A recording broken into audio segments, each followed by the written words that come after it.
I'm out of breath. I am starting the show tonight, Sunday Smoke Sesh, out of breath. You talk about the excitement one day can put together. You talk about how many things you can fit into one day. Welcome to Highly Motivated.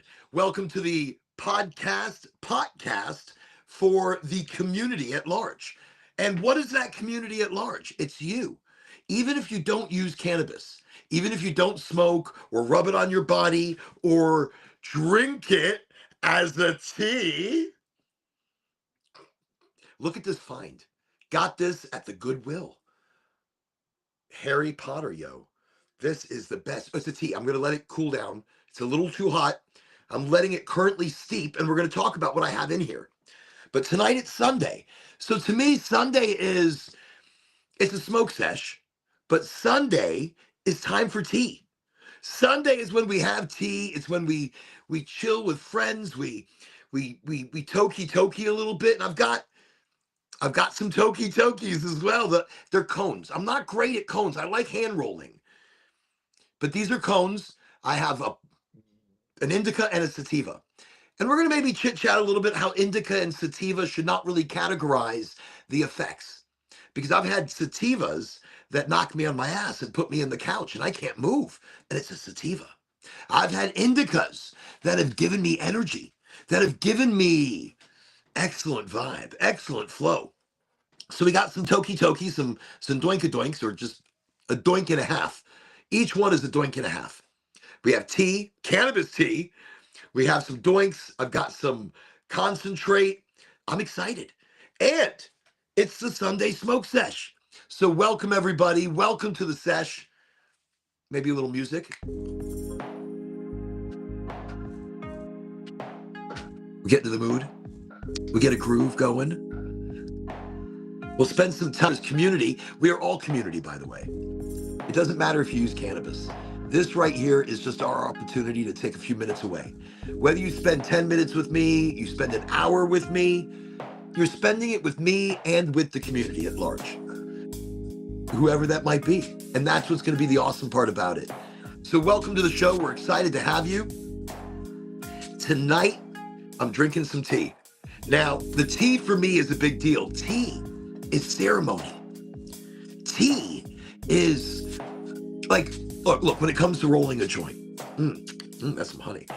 I like to break it up with my hands so that I can smell the aroma start to already assimilate into my body, into my brain. And it tells me whether or not this is really something that I want to smoke.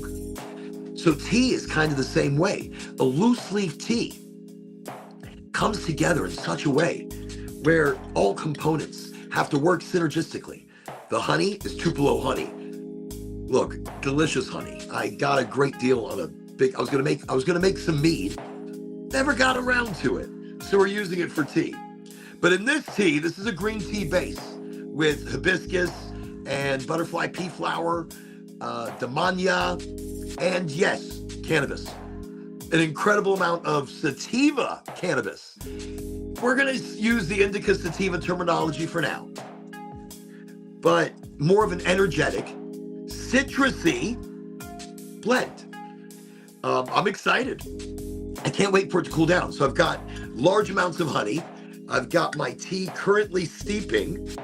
And so tonight we're having a little bit of high tea, courtesy of the High Tea brand. So if you are excited and interested and want to get on board with having tea, and look, you can add cannabis to it, or you can have it without cannabis. And if you have it without cannabis, you're going to get some of the same similar, lesser effects that what you would get if you would add cannabis as well. So you add cannabis, it amplifies not just flavor, but the entourage effect. Okay. I don't know what's going on there in the background. That's serious stuff there. Okay. Just changing that up a little bit. We're going to find our vibe. Oh, wait. Ooh, I like how funky that starts. Okay. We're going to stick with this for now. Anyways, welcome again to the Smoke Sesh. Tonight, we're going to have some topics, but we're not going to have topics. If you're new to Highly Motivated, no expectations. No expectations, no topics. We're just here to smoky tokies a little bit. That's it. That's all we're here to do. If you're expecting more, it's the wrong show. No, all we're here to do is just chat, just chill, just be. And that's what I think is the greatest thing. Do quickly want to mention, I want to send out much love and hugs, kisses, appreciation to my family in England.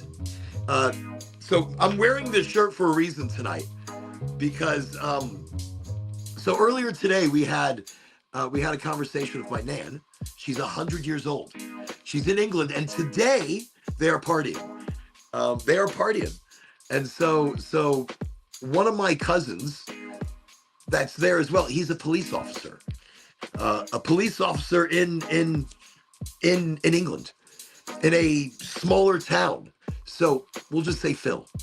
So Phil's a police officer. The first thing he says, of course it's joking for them, but he's like, "Hey Warren, I'm gonna call the DEA, or there's gonna be a fun little call to the DEA, from the Thames Valley Police Department." Whatever. I love it. Bring it on. He's awesome. But we have differences where he doesn't believe in cannabis. And I think because so when I was down there during his wedding, I had to get a hold of some weed, and I got a hold of weed. I pulled some strings, and then some strings were pulled for me, and all those strings being pulled, I was able to get a hold of cannabis while I was down there in England during his wedding. This is like a long time ago. I feel like 20 years ago. I feel like 18, 19 years ago. I mean, it's some time now. So, no, maybe 10 years. God, my perception of time is just... So, I want to send out lots of love to my English family. Today, we got to see everybody on the Apple FaceTime. Look, that was awesome. I was so excited. The whole family was together. It was me, it was Ange, it was the boys, it was Zavi. Look, I was pumped. Because all together, the family got to see the family in England. All together. It was like we were in the same room. Almost. All right, let me not dilly-dally. I don't know which one I'm lighting, and I don't care. Because both of these that I rolled are, they're smelly. Smelly in the best ways. Just excited. So let me go ahead and get this one going, and then hopefully the tea will be cool. So I like for my tea to cool down a bit. I like for it to start around 210 degrees, which is exactly what it's going to be when you take it off, when it just starts to scream. It just starts to sing and tell you that the water is ready. It's boiled. You take that, you put it right in. You let that steep for like 6-7 minutes. 6 minutes. 6 minutes, 7 minutes. It's been steeping the whole show, though. So we've been steeping for 8 minutes, and I put my finger in there. Oh, shit, it's still hot. It's probably still hot because it's the Harry Potter mug. But we're having tea, and my tea tonight is cannabis heavy with damania, butterfly pea flower, large amounts of hibiscus, and green tea, and 2 big scoops of Tupelo honey.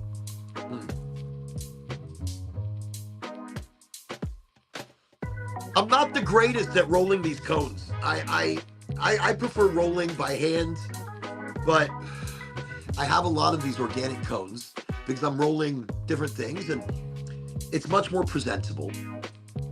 And I'm getting the hang of it. I'm getting pretty good at it.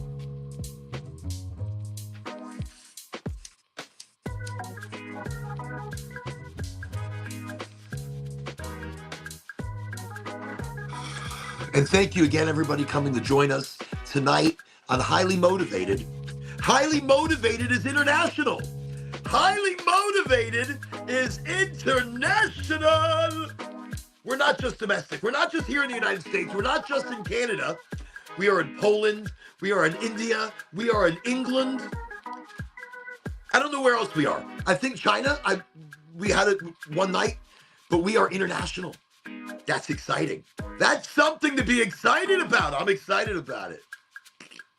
But again, thank you everybody for coming to watch me from wherever you are. Oh, wait a second. I do have to fix something. All right, this close into the show, every time I start, I have to go over to the profile and I have to make sure it's working. And it's not even on there. Look at that. It's not even on Facebook. This is wild. I'll have to repost it later. So tonight, we don't come to you on Facebook. Tonight, we're on LinkedIn, we're on Twitch, we're on YouTube. Normally, we're on Facebook, but it looks like it's not happening tonight. I don't know why it does that. Everything was looking good. I had it all set in the right places. You see, it's Facebook. It's Facebook. They're playing games. But that's all right. It's their site. They can do whatever the hell they want to do.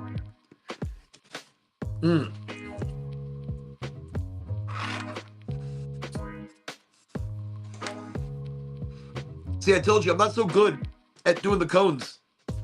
Look how they start to burn funny for me. It's like I pack them nicely and I roll them all the way up like this, you see? But still, I get good airflow, but I guess I just don't do it tight enough. I'm afraid to pack them too tight, or I'm afraid to do it too loose. Can't win for losing sometimes. Now, listen, we do have a topic. It's not the topic of topic. It is the topic. It's just another one of the great topics because they're all a little different. So tonight, what are we going to talk about? We're going to talk about aliens. We're going to talk about Aleister Crowley. We're going to talk about possibly my birthday significance. I was born at 11/11. So within numerology and numbers alone, that's a very significant time. Oh, it's too bright. It's too bright. Oh, I can't. I feel like I'm like it's a spotlight. So we'll put these back up. Plus, I feel cooler with these anyways. But anyway, so we're going to talk about, numerology a little bit, the fear of the number 13. I was born on Friday the 13th at 11/11. If it couldn't get any stranger, right? So my birthday this Friday, the 13th, I'm turning 50, a pivotal age. Not just that, on Friday the 13th. So I decided I'm going to have fun. I'm going to a place called the Watering Hole. There is going to be micro wrestling. It's in Keystone Heights, Friday the 13th. Little people, micro WWE styled wrestling. It's going to be insane. And I can't wait. I've never been this excited about a birthday ever. Because I've never really totally celebrated birthdays. My dad took me on a cruise for my 21st birthday. Took me and the whole family. But that was it. That's the only other celebration I've ever done. Which is a big celebration. That's a big deal. I'm just saying, other than that, I've never really acknowledged birthdays.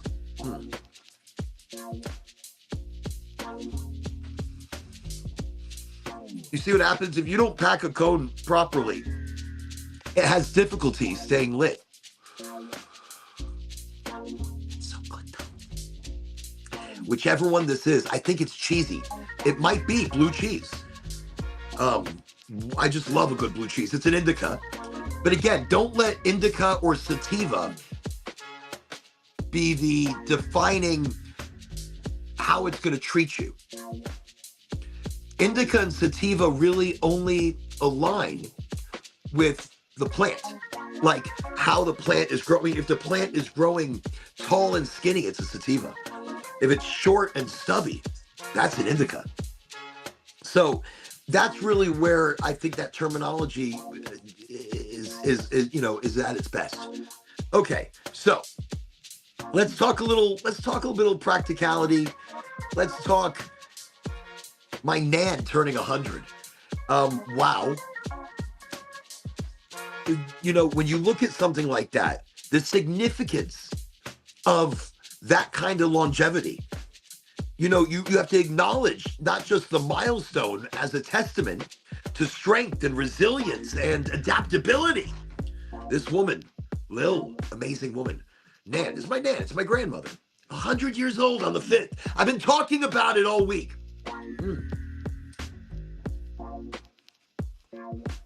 Because this is her birthday month as well. And I believe when it comes to your birthday, it's a whole month thing. You should appreciate yourself the whole month. Hey, Christopher, welcome to the show. You should appreciate yourself all month long. So when you look at a birthday, you shouldn't just be like, all right, it's my birthday, it's coming. No. The first day of the month of your birthday, you should get up. You should be excited. You should be invigorated. This should be a moment of reflection, of pushing forward in one's life. There's so much going on, so much mentally.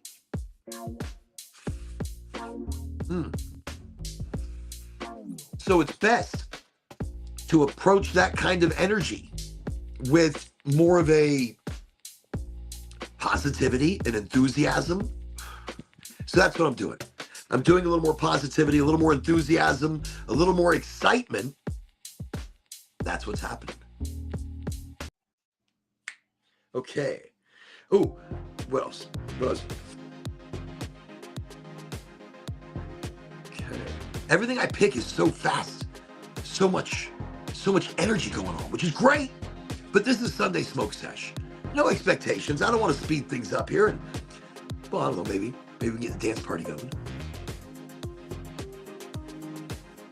Thank you again for joining me, everybody. And just to know, look, we're 16, 17 minutes into the podcast. It takes me a while. It takes me a joint just to, I don't know, I'm feeling this vibe. Okay. All right. Okay, here we go. So we got Christopher here. Welcome to the show. I'm glad you were able to make it. Listen, Christopher does sci-fi. And he's been, I haven't read the last one, but I saw the description, and I am so excited to get a few minutes to listen to his podcast. But he is a sci-fi writer. His big thing is the Time Machine project. And so I am so excited to hear more. If you're excited, he's on LinkedIn. And since tonight, we're not getting Facebook. We're only getting our LinkedIn, Twitch, and YouTube crowd. Definitely go check out Christopher Sterl, or Sterl. I butcher names. Look, just know I'm going to do it. That's what I'm going to do. I don't mean to. Okay. But welcome to the show, sir. Welcome to the Smoke Sesh. So tonight, I said we had some topics, and I said it was a milestone. I think there are some genetic factors at play, because, a lot of people on my dad's side of the family tend to live. My grandmother's sister lived, I think, to 90 something years old. So Nan, she's 100 years old. I think it's an incredible thing. I don't know, maybe I think this is tied to bloodlines, or maybe lifestyle, or a combination of lifestyle, cold weather, and the bloodline. The genetic live a long time, at least I hope so. We were on a call with her today. We did the Apple FaceTime. I call it the Apple FaceTime. We did FaceTime. And it took a moment to get everybody on the same page. But we did it. Everybody got on the same page, and we saw my grandmother, 100 years old, she had champagne in one hand, and she was dancing while talking to us on FaceTime. That's 100 years old. That's what I want. I want to be 100 years old just like that. Wait, let me check my tea. It's still kind of hot.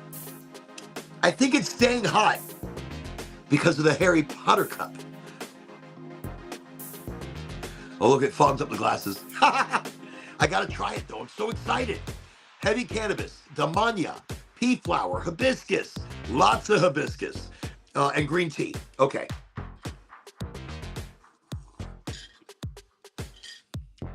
Oh, that is some good tea. Yes. Oh, I like it. It's got floral notes, but they're sweet floral. Mm. And with the addition of that honey, ooh, that is nice. Okay, all right, okay. I'm sitting here loving on the tea. I'm loving on the teacup. Come on now. I'm starting to collect some very exciting teacups. I got an eagle, not an eagle, what was it? Oh, an owl, a white owl. Just beautiful. That'll be next time. Absolutely delicious. You never know what you're gonna find. I love to go bargain shopping. I love to go to Goodwill. I've gotten ashes all over my table. I am really, really messy today. Or this pre-roll is messy. It's not fair to call it a pre-roll. It's a cone where you stuff it in. I don't like stuffing it in like that. Well, I mean, not my... Okay. So, the topic du jour. What are we talking about? By the way, when I was talking about my Nan and she turned 100 years old, I think when it comes to people that are of age like that within a family, I think we need to hold them up on high. I mean, we need to look at the value of the insights, their experiences. This is something that's huge. I mean, look, the economic shifts they've been through, the cultural revolutions, the stories that they can tell you. Sit there and soak up stories from your family members that are definitely, I mean, you don't have to wait till they're 100. Get the stories before.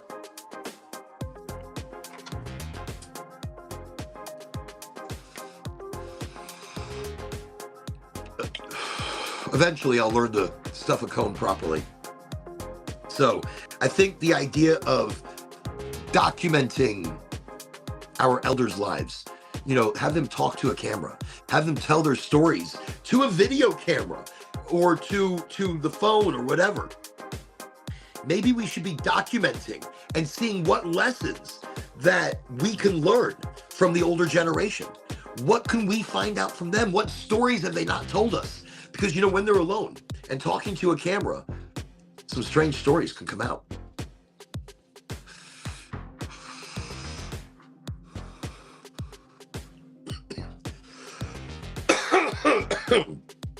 Getting a little harsh here.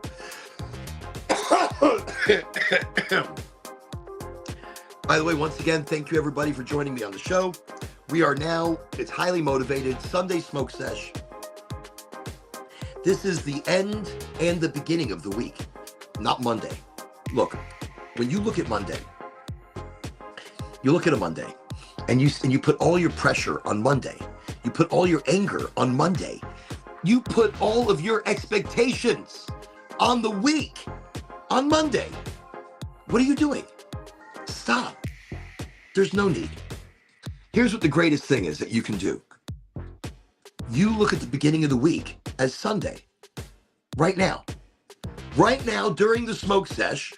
Not earlier Sunday, but Sunday now when you're relaxing. That's the beginning of your week. Start the beginning of your week in a relaxing way.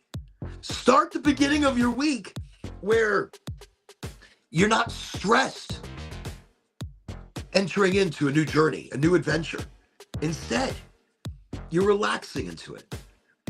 I really feel that a little loose planning is great. I like to live by the seat of my pants. I never know what's going to happen sometimes, and I go with the flow.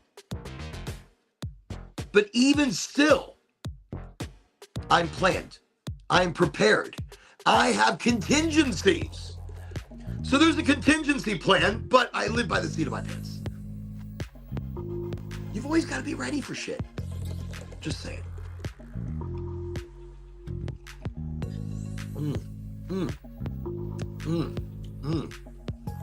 Love hibiscus. That hibiscus is shining. I think the green tea that's in there is just accenting the hibiscus and the honey, really bringing those tones right to play. And it makes me happy. You know, a good tea makes me happy. Now, I got to watch the music because I talk really fast. And in the fastness that I talk, it changes the beat, or it changes the style. I like this. I hope this stays for a little while. So that's, everyone pronounces my name differently, even in the family. Let me see, it's a bunch of fun action for me. I think the stories. You know something with time travel, Chris? Now, Christopher does time travel. He is a, I'm going to call him a futurist.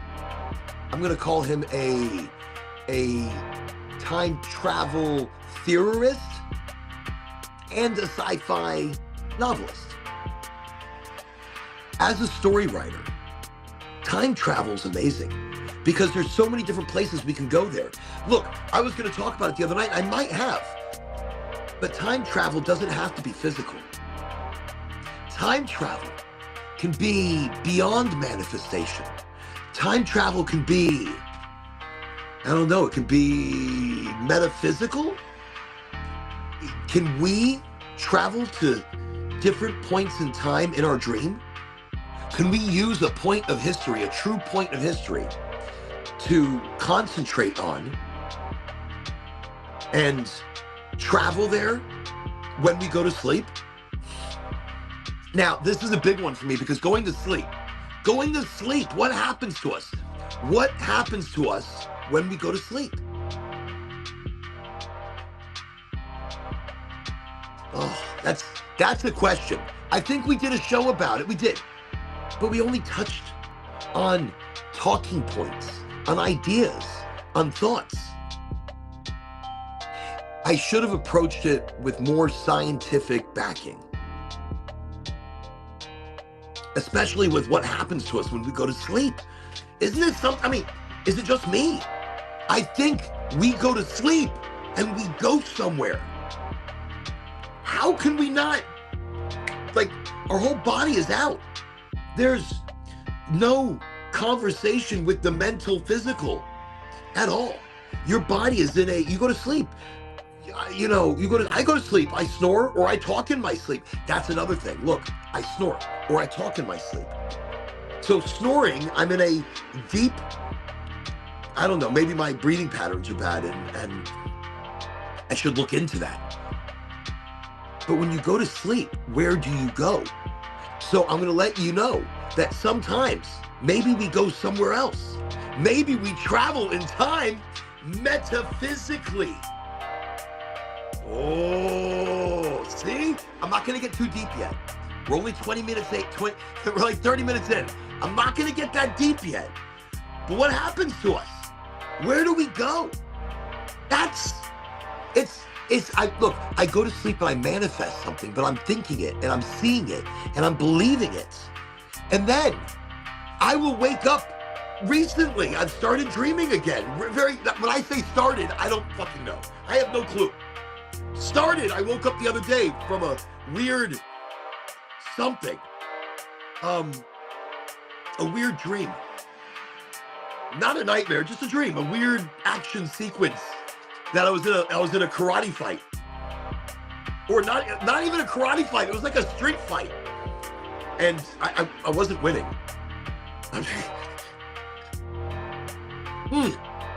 I'm not even sure if it was me.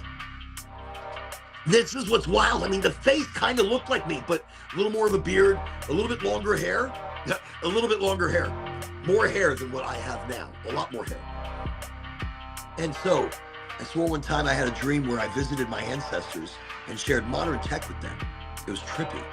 Who's to say you didn't? Who's to say you didn't visit them?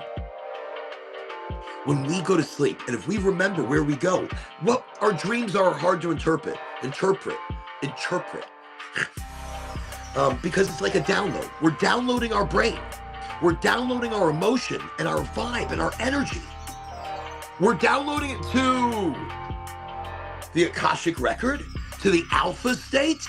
I don't know what we're going to call it, We'll call it the Akashic Record because I believe in Edward Casey, and I believe in his talks of a universal library that is past, present, and future. Woo! That's electric. That's amazing. We've talked about trying to manifest into this realm to be able to get in touch with the ideas and the innovation and the excitement that could be held in this universal library. Let me see. Sigmund Freud, and Carl Jung were all about the unconscious, which included dreams, trying to interpret them. Modern science does not have an explanation for dreams. It's a mystery. It's not just the mystery of the dream. I think we're over analyzing the entire thing. Where do we go? I don't want to get trippy. I mean, I do want to get trippy. But in that, what destination does our mind and our energy travel to? Because the body is left behind. Where does the mind go? Because the mind never rests. The mind does not take a vacation. The mind does not sit there in stasis. Trust me, I know my mind is not sitting there in stasis at any one moment. So where is it going? Is it traveling alpha state-wise? Mind, energy leaving the body naturally in a normal route to go download the day, download your events, download the energy. Maybe it only takes seconds, but the journey is everything. And maybe you don't reach this destination to download all the time. Because maybe you're not able to get to that point of sleep. Maybe it's been interrupted. So maybe the journey to get to the Akashic Record for regular people through this dream state is, and then once you're there, your dreams are just like you're getting uploads and downloads. You're getting, okay.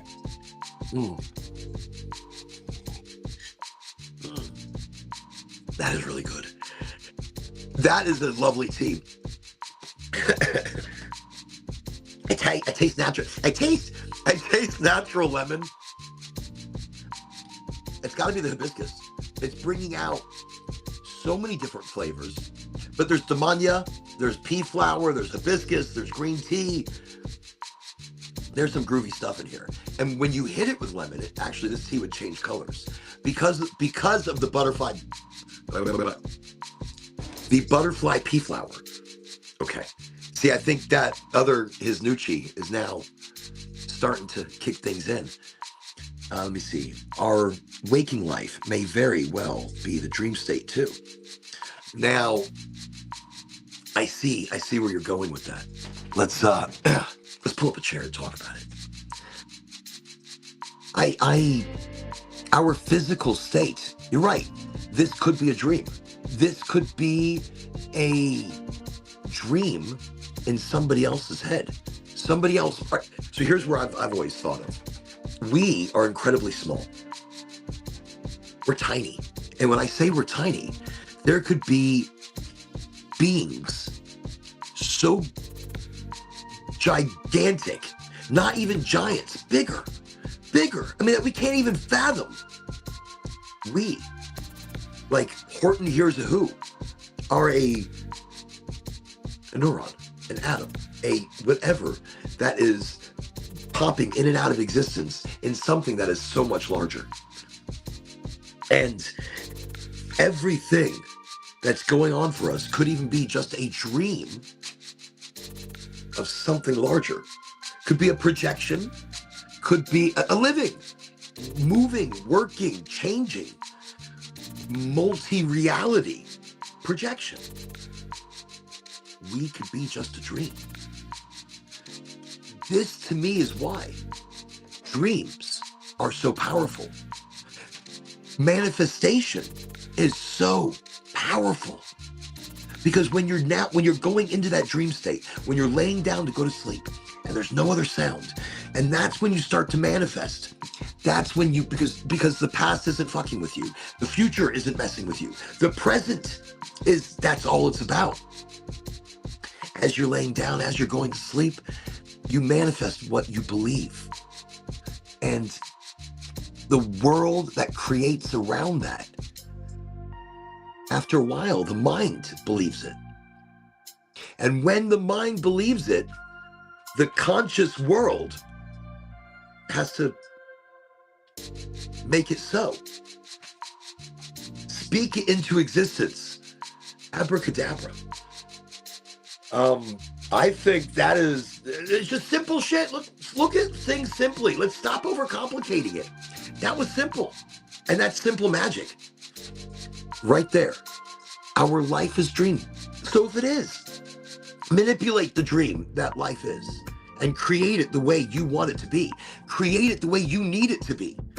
Create it to be your life, your love, your enjoyment, your emotional chorus of joy.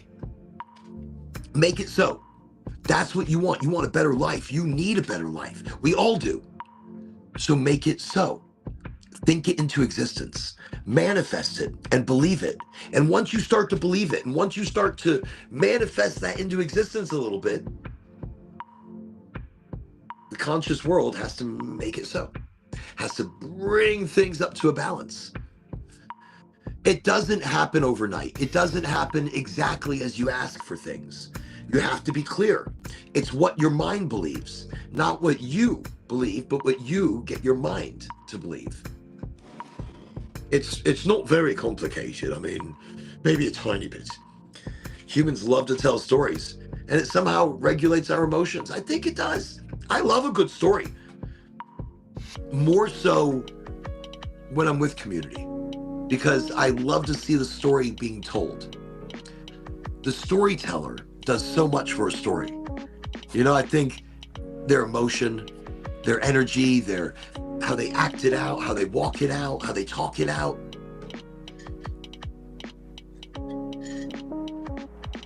I think that's what brings excitement into a story, is living that story through the eyes or the moment of the storyteller.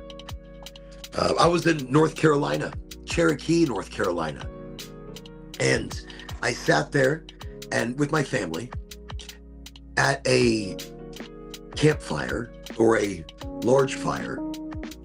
It was cold outside. We all had jackets on, and they had an Indian chief or holy man or magic man or a man of great wisdom, and he was their storyteller.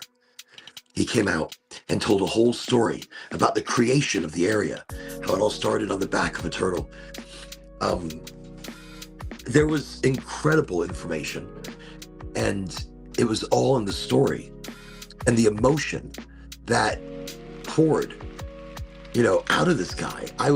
That's a story. That's a story. That's community and the people that you all watch them, and we weren't watching TV. We weren't on our phones. We were here, part of this moment, and he would say, you could hear the battle cries of the young braves, and you could still hear when the wind is blowing.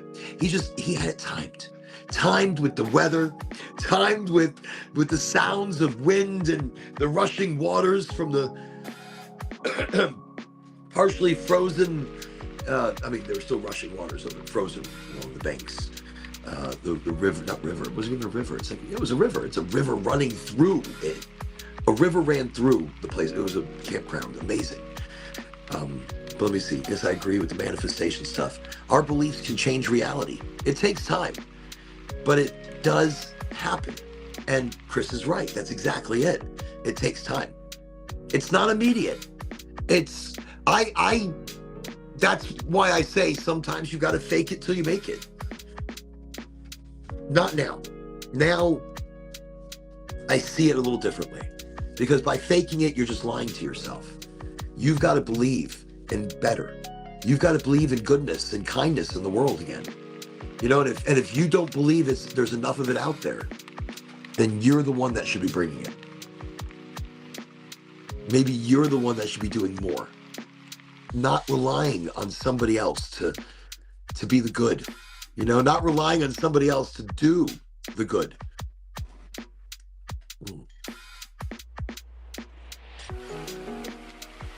Ange, thank you for this tea. It's delicious.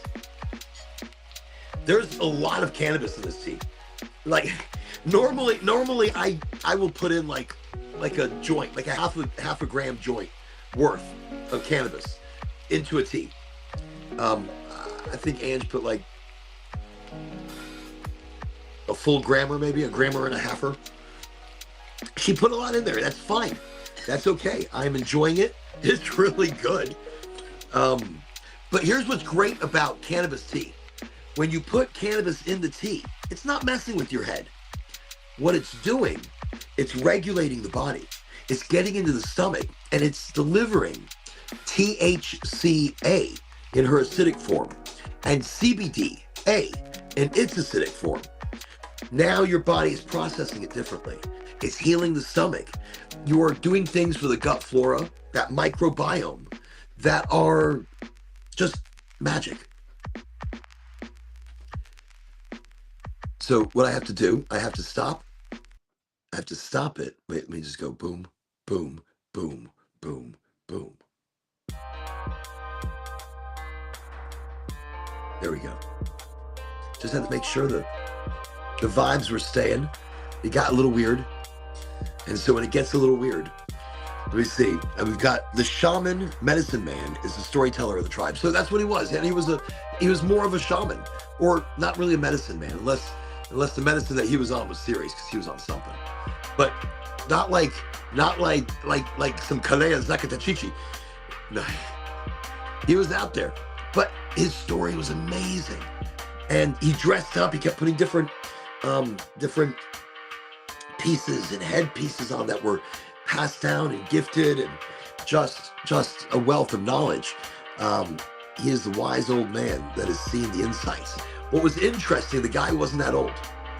I mean, not like you would, when I say, and it's a dying breed. A lot of the younger Indians do not want to learn the traditions, and they don't want to learn the stories.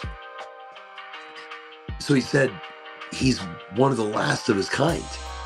And the stories that we hear like this might be some of the last ever.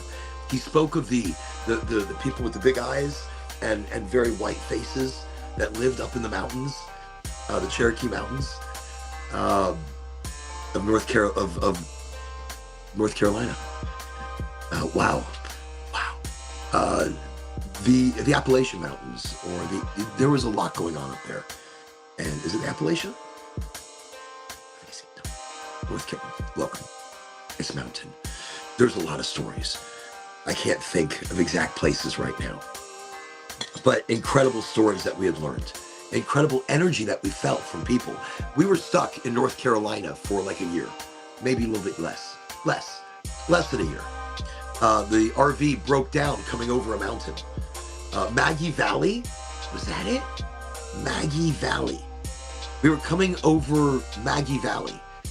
So when we had a 45-foot fifth wheel and we were traveling the country, and we were climbing this mountain. And as we climbed the mountain, we've climbed many mountains and gotten a lot of trouble doing it. We're breaking down. So that's why we got nervous. So this particular mountain we were climbing, we were going up the mountain, and there was this yellow sign, a big sign, big one, basically saying if you're one of these truckers, like the 18-wheelers, don't go up this way, turn around quickly. This is the wrong way. And so I'm like, okay, I looked at Ange, I'm like, we're not an 18-wheeler, so we're fine. And she's like, we are as long as an 18-wheeler. I'm like, right, you're fine. We truck forward. We can't turn, honestly, we couldn't turn around. There was nowhere. We were so big, I couldn't turn around. So you put on a tough face and say we're going forward. There was no backward. Where we were at this point, it was icy, it was snowy, it was cold as shit, and there was no turning around. No turning around. So, because my truck was already giving me problems with power, so going up the hill, we were going so slow. But it said, do not go up this way. So we went up that way. And as we went up that way, we're coming to the precipice, to the top. Angie's looking at me with a very worried face because she remembers the sign that said, do not go this way. And I'm looking at her, very calm, I think, I'm sure. Went down the mountain in a zigzag pattern. And some way where down this mountain, the axle, not the long axle, but the double wheels in the middle of the trailer. So there's a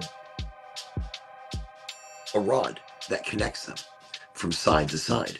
And this rod broke and shot through the RV as we're going down the mountain. So I pulled off and we made it pretty much to our destination, which is wild. Well, it became the destination. I ended up getting a job at a campground in North Carolina, in Cherokee, North Carolina.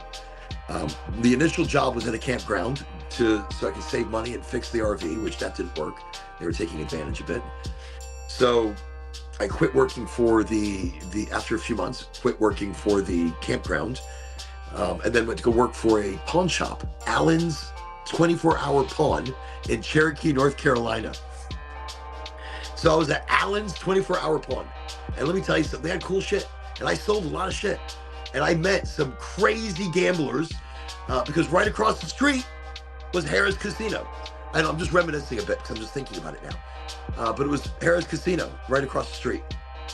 And so anyways, long story short, I worked at the pawn shop. That was a lot of fun. Back at the campground, they held these events. And this guy was brought in. And that's why I started talking about the Indian cat and his fantastic story. Let me see. But it was excellent. I don't even know where the hell that whole thing came from. Okay. So what am I talking about? What am I talking about? Let's get to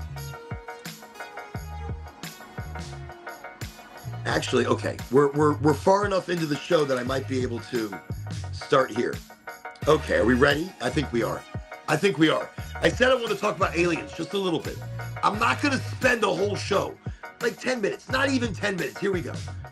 Look, recently, there's been a lot of chitty chats that aliens, which they're not, are flying around all over the place. Look, they don't want to be seen. They don't need to be seen.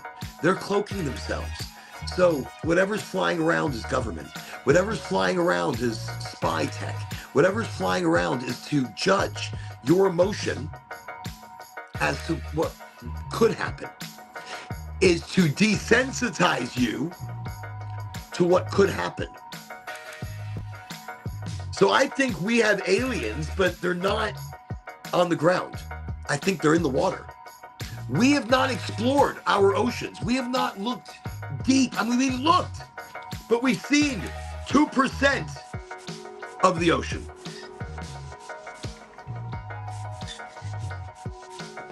We've explored space more than we've explored our own oceans. Take, for example, the Mariana Trench. It is one of the least explored regions on the entire Earth. Mariana Trench. It is deep. Deep. When I say deep, it's deeper than me. It's deeper than my conversations. It is, okay. But in that, we can't get that deep because of the pressure.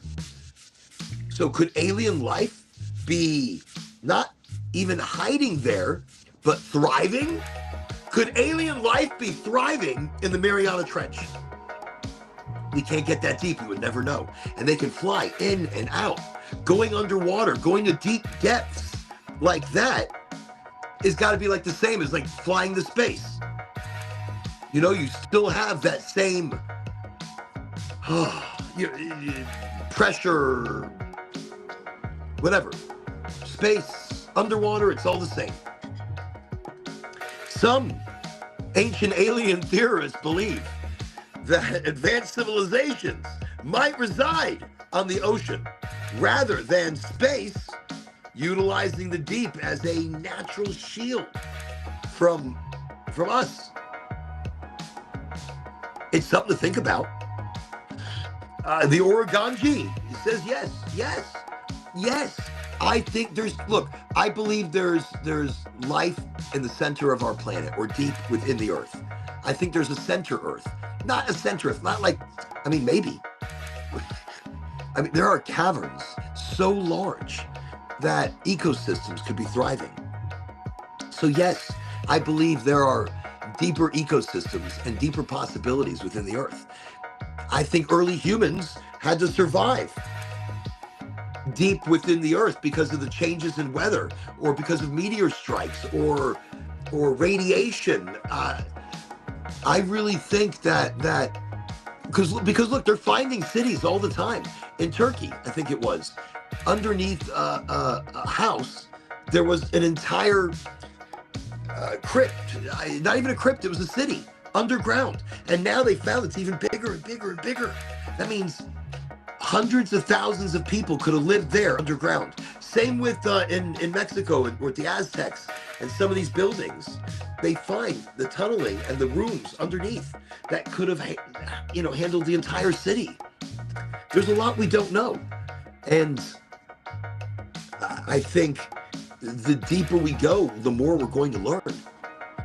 There are connections between the UFO sightings and the unidentified submersible objects, the USOs.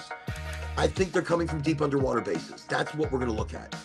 And the possibility of them being here so much longer, so much, their technology to be able to hide themselves or bury themselves deep within a trench, probably surviving or utilizing the deep underwater geothermal vents or rare earth metals or minerals that deep.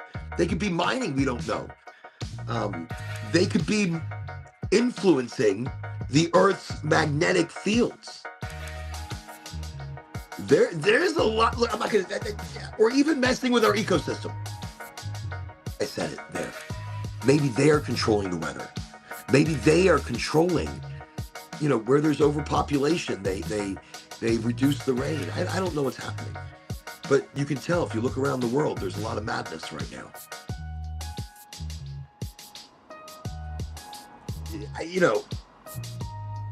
There are scientific mysteries and phenomenon, especially when you get deep in the water. Ooh. It's such a delicious tea.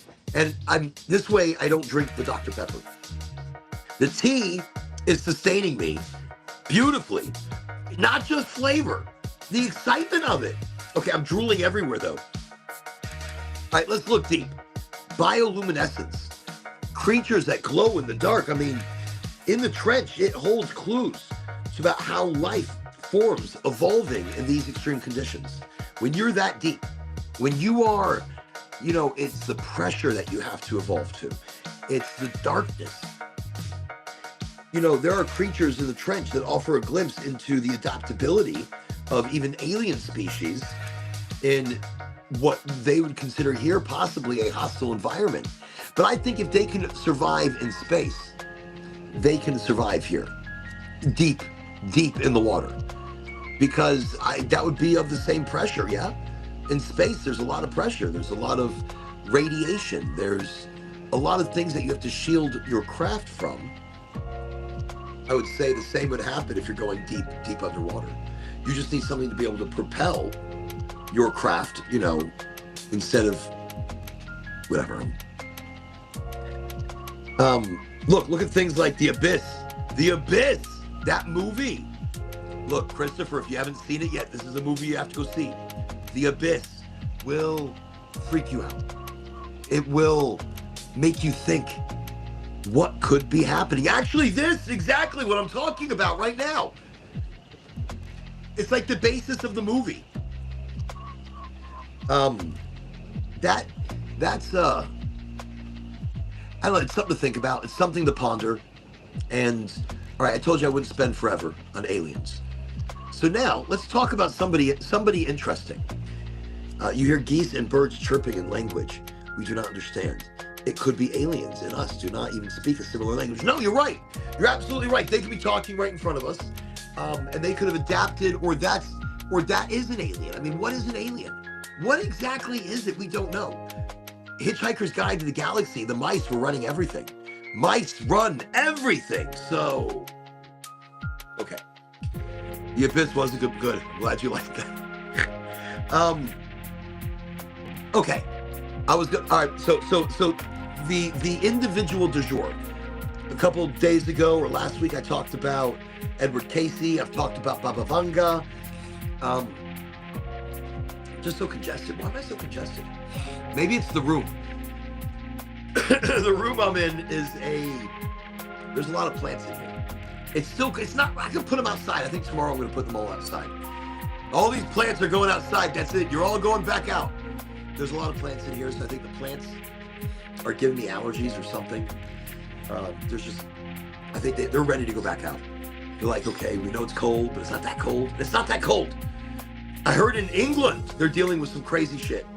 Today, my cousins were telling me that they have a storm of the century, a storm that doesn't stop, a wind that only gets stronger and stronger. It doesn't go away and come back. No, it's just a constant force that gets stronger through the night. So my prayers go out to you guys. Be careful, batten down the hatches. Okay, who am I going to talk about? We're an hour into the show. I told you we're not going to get too deep, but we will. We're going to get deep. How do we start where we're going to get deep? Okay, let me light up the second Hisnucci's. Actually, no, wait. No. Let me do a little bit of the crumble. A little bit, I only have a little bit left. Okay. I'm going to put it in the Puffco Proxy. I love the Proxy. Why? It's easy to clean. It's easy to use. Easy to load. It's a no-brainer. I love Puffco Proxy. They don't pay me shit. In other words, not like they don't pay me like a little bit. They pay me nothing. They don't even pay attention to me. That's okay. I'm still going to talk about them because it's a good product. Look, it's expensive. So the downside to the Proxy, it costs a lot of money. It costs more than what the average cannabis smoker can afford. That's just the realism of this device. There are cheaper devices on the market. For example, so I recently, I got my arm, I can't even work my arm. So I recently untapped my Orin Plus, which it's not. What this is the Wolf Fang. So wait, there it is. The Wolf Fang is a vaporizing where you can put a cart and put this on and it fills this up with vapor. But then I was going through the box and I found something else. This is a ceramic. Is it ceramic? I don't even know. It's gotta be. It's a bowl. It's a ceramic bowl where I can put concentrates inside of it. Very similar. Oh, that one's a little dirty. Very similar to the Puffco Proxy. So if you're looking for a cost-affordable option, this whole unit, the Wolf Fang, cost me $80, $90. So $80 for the Wolf Fang, and you can put concentrates in this. Should we do it? I think we should. I mean, we're gonna fill up a concentrate and drink the concentrate? Let's do it. Let's do it. I haven't done it before. I'm so excited right now. Okay. All right, here we go. Okay. I'm going to get my handy dandy dab tool. The dab tool is your metal tool that is cold because everything's just gonna fall right off it. I pick up my crumble and we will put it inside of this. Then we will put the top on top and we will drink it instead of inhale it. I'm not putting very much in because I don't have very much left. So whatever I have left, that's what I'm putting in. And I would show you, or maybe I'll drop it, but I'll show you. Okay, let's get that in there. Droppity. Boom, boom, boom. I don't even know if it's going to work. I hope it does.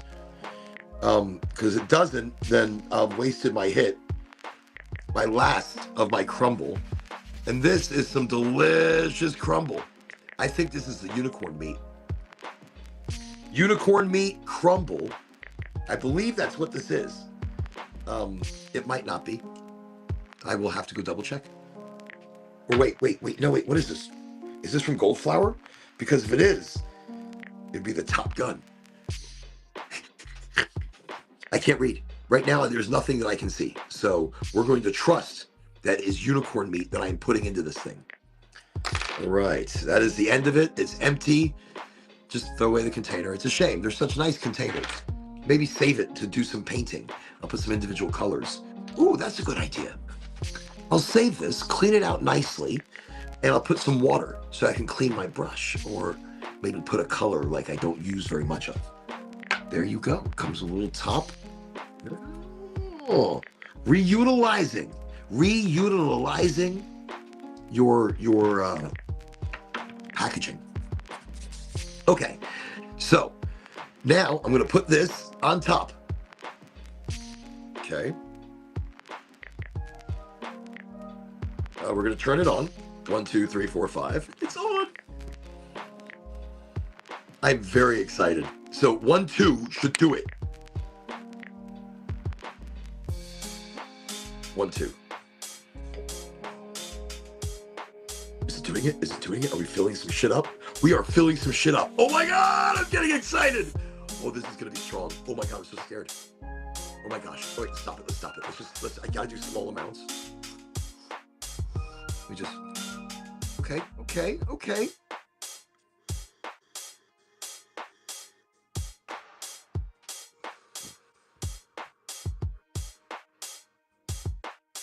Oh, I loved it. Let me, wait, before it's 1, 2.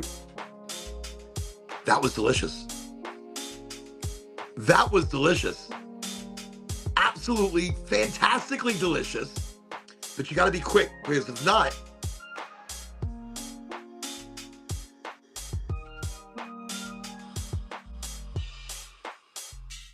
the longer you hold it in your lungs are going to expand with that. And that's going to make you cough. But that's a really good product. Didn't make me cough. That was so smooth.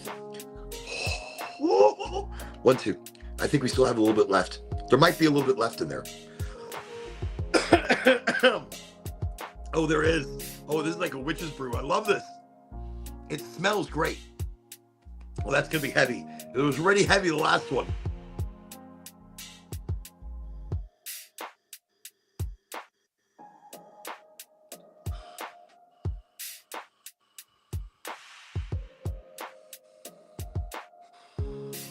Wow. Okay. All right, I'm done. I'm done with that. Wow.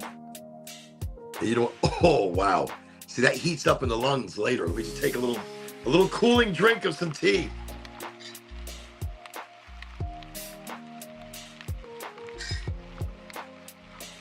Wow. Now, I have that set at it is working. It's insane. It's a very low temperature. I don't put it on high. The higher it goes, the more of the cannabinoids you're burning off, and it's no longer beneficial. But right there, wow, it made my ears tingle.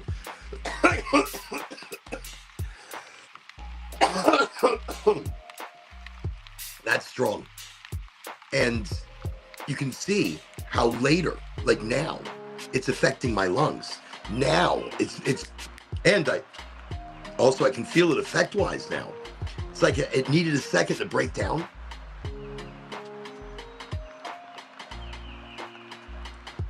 Okay. I'll leave it alone. I was going to mess with the music. But it's just best. Sometimes leave it alone. You got birds chirping. Can't be that bad.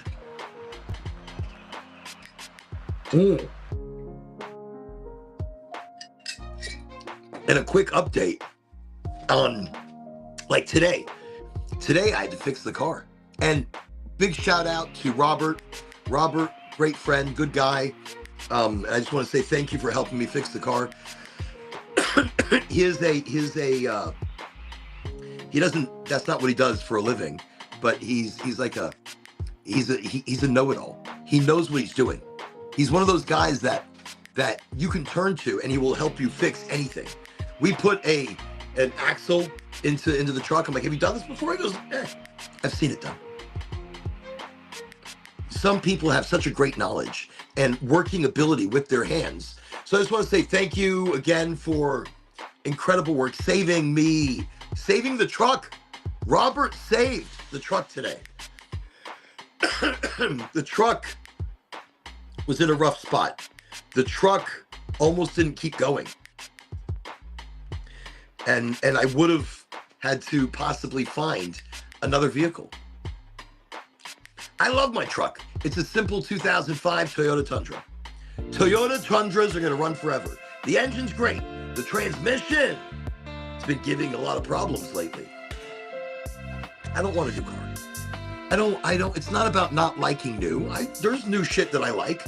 I just don't want it. I mean, there's nothing I actually want enough to where I have to have a payment. There's nothing I want enough that I have to make anybody in the family suffer because of, like, somebody goes without something because I have a really nice car. Who gives a shit about my car? I don't care. Now, younger Oren, all about the cars. I had many cars, loved them. What a clash of mental, approaches. Now I couldn't care less. I'm looking more at the reliability. I'm looking at how comfortable I am with it. Not really, there's no need and no want. I believe the Toyota is everything I need. So, super high mileage, and I've done most of that. But it's a workhorse. It's a great vehicle. So anyways, the transmission's going. But long story short, that wasn't the beginning of the problem and wasn't where I started. Hey, welcome to the show. Wait a second. Let me also connect, because tonight we're not on Facebook. Facebook didn't bring us in. LinkedIn, awesome place now. If you haven't checked out LinkedIn is very cannabis friendly. They don't necessarily promote me anywhere, but they are cannabis friendly. So I think it's okay though. I'm perfectly all right with, One second, let me just make sure I see everybody on here. Hey, Elizabeth, you came to the show. Welcome. I told you I can't see your name down here, but I went over to LinkedIn, so I know it's you. Welcome. You got to send me all the information. Listen, send me all the information about wherever the big events are happening. Because on my birthday, Angie got me tickets to micro wrestling.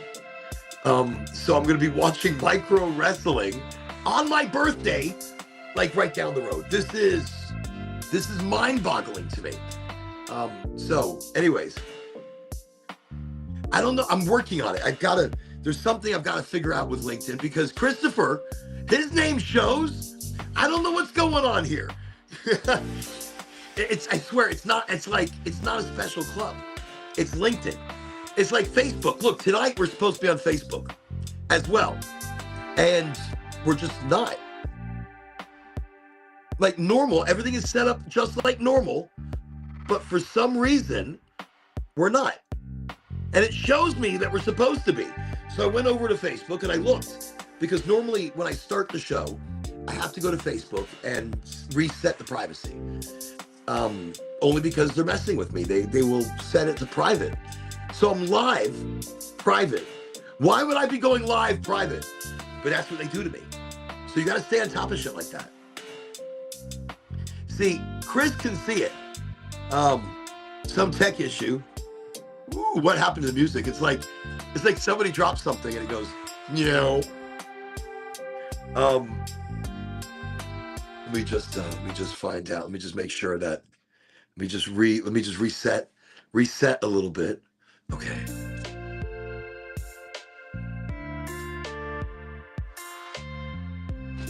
Okay.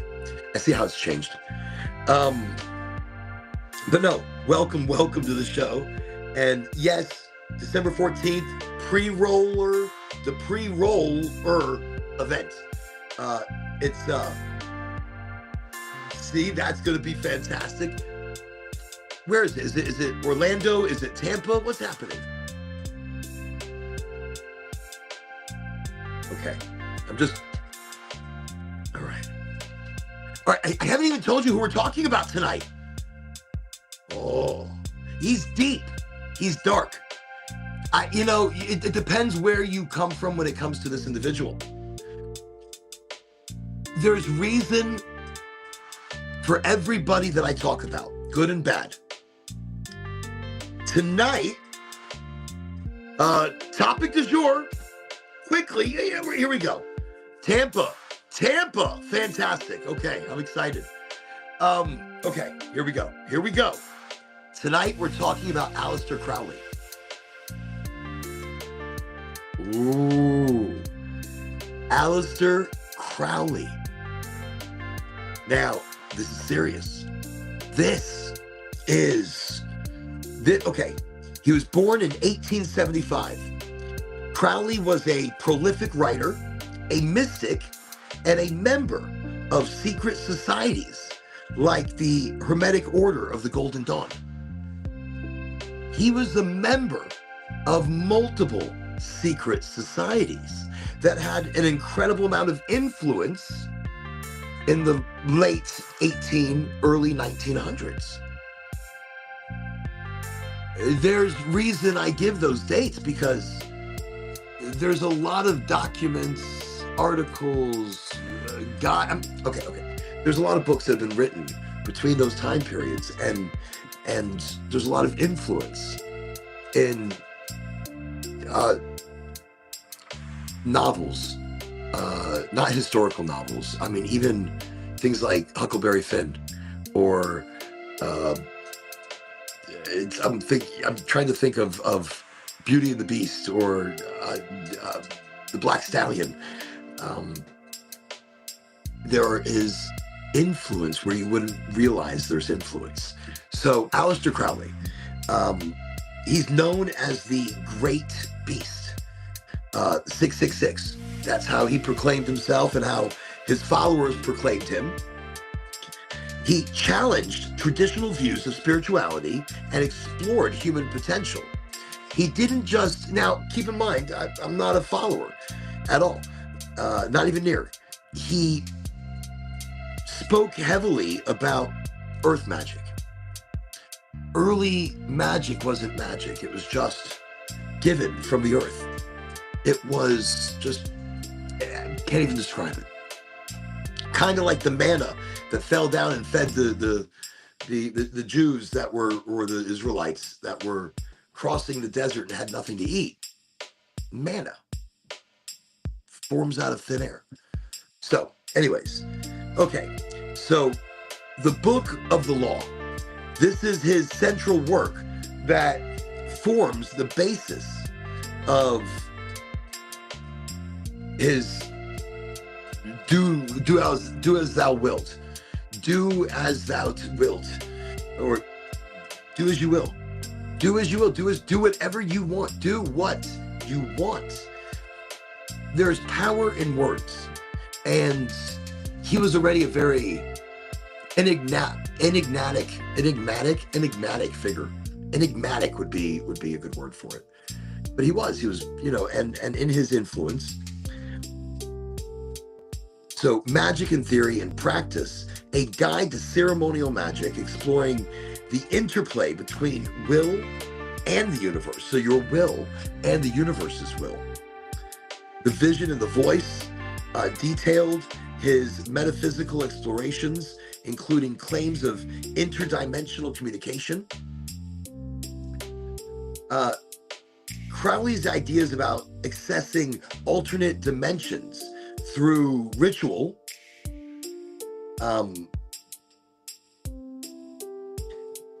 I think the multiverse came, or speak of the multiverse came much later.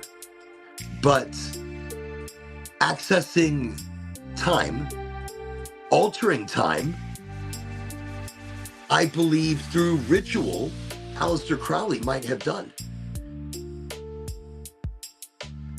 I know it seems silly how somebody in the 1900s, early 1900s, could access time and could have manipulated it in such a way that we'd never notice. We wouldn't ever notice. If somebody changed time, it changes our perception of whatever that time could be. Maybe there are slivers of that former memory. Maybe. See, told you, we get deep. We get deep after like an hour. So let me see. But I think those concepts, he's connection to Lamb, L-A-M, an entity Crowley allegedly contacted through meditation. This being resembled our modern depictions or our modern understandings of a gray alien. Now we start getting kind of wild. See, I started talking about aliens first in the Mariana Trench. See, I started with aliens. And then I get to Aleister Crowley. Okay.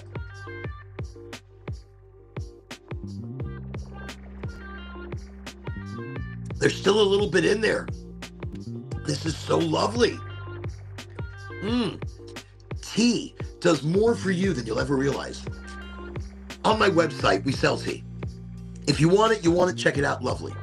It's great.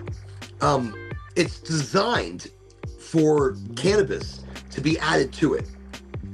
But if you don't have cannabis, these teas bring your body and your mind so lightly in the direction of how cannabis would lead it. But lightly, very gently and lightly, like nothing. But this one has a lot of cannabis in it. I'm pretty sure a lot.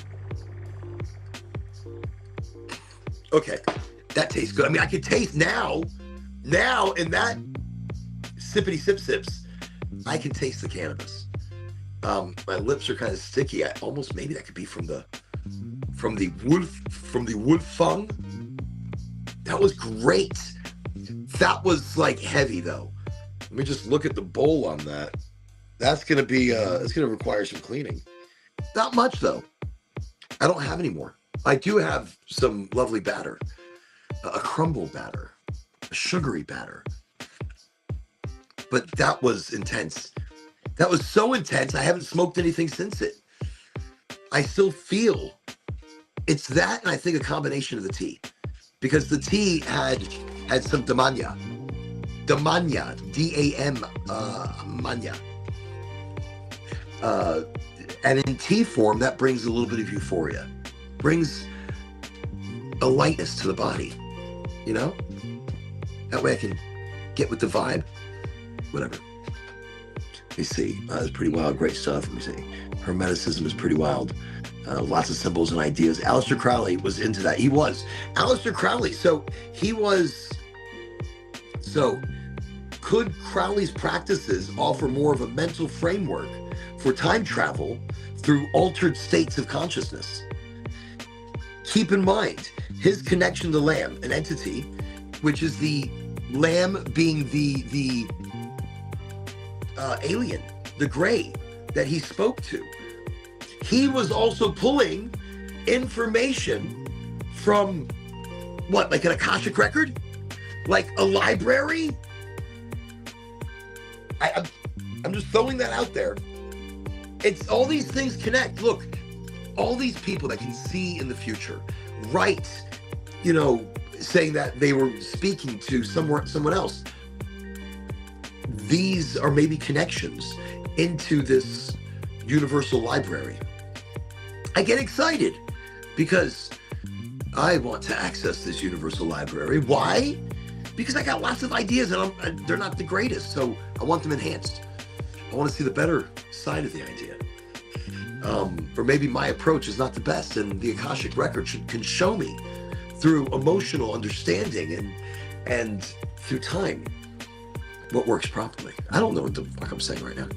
Don't. But that being said, okay, so metaphysical time travel, the idea of mentally traveling through memories. I mentioned this at the beginning of the show. Quickly I mentioned it.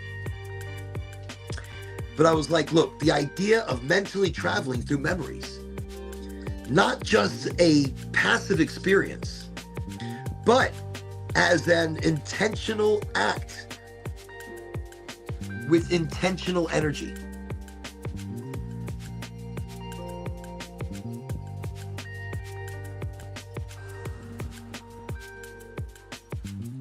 That's deep. That's deep. Look, taking that in, you are putting energy. Earlier, I said, look, as you're going to sleep, mentally put yourself in a proven historical timeline place. Maybe something happening.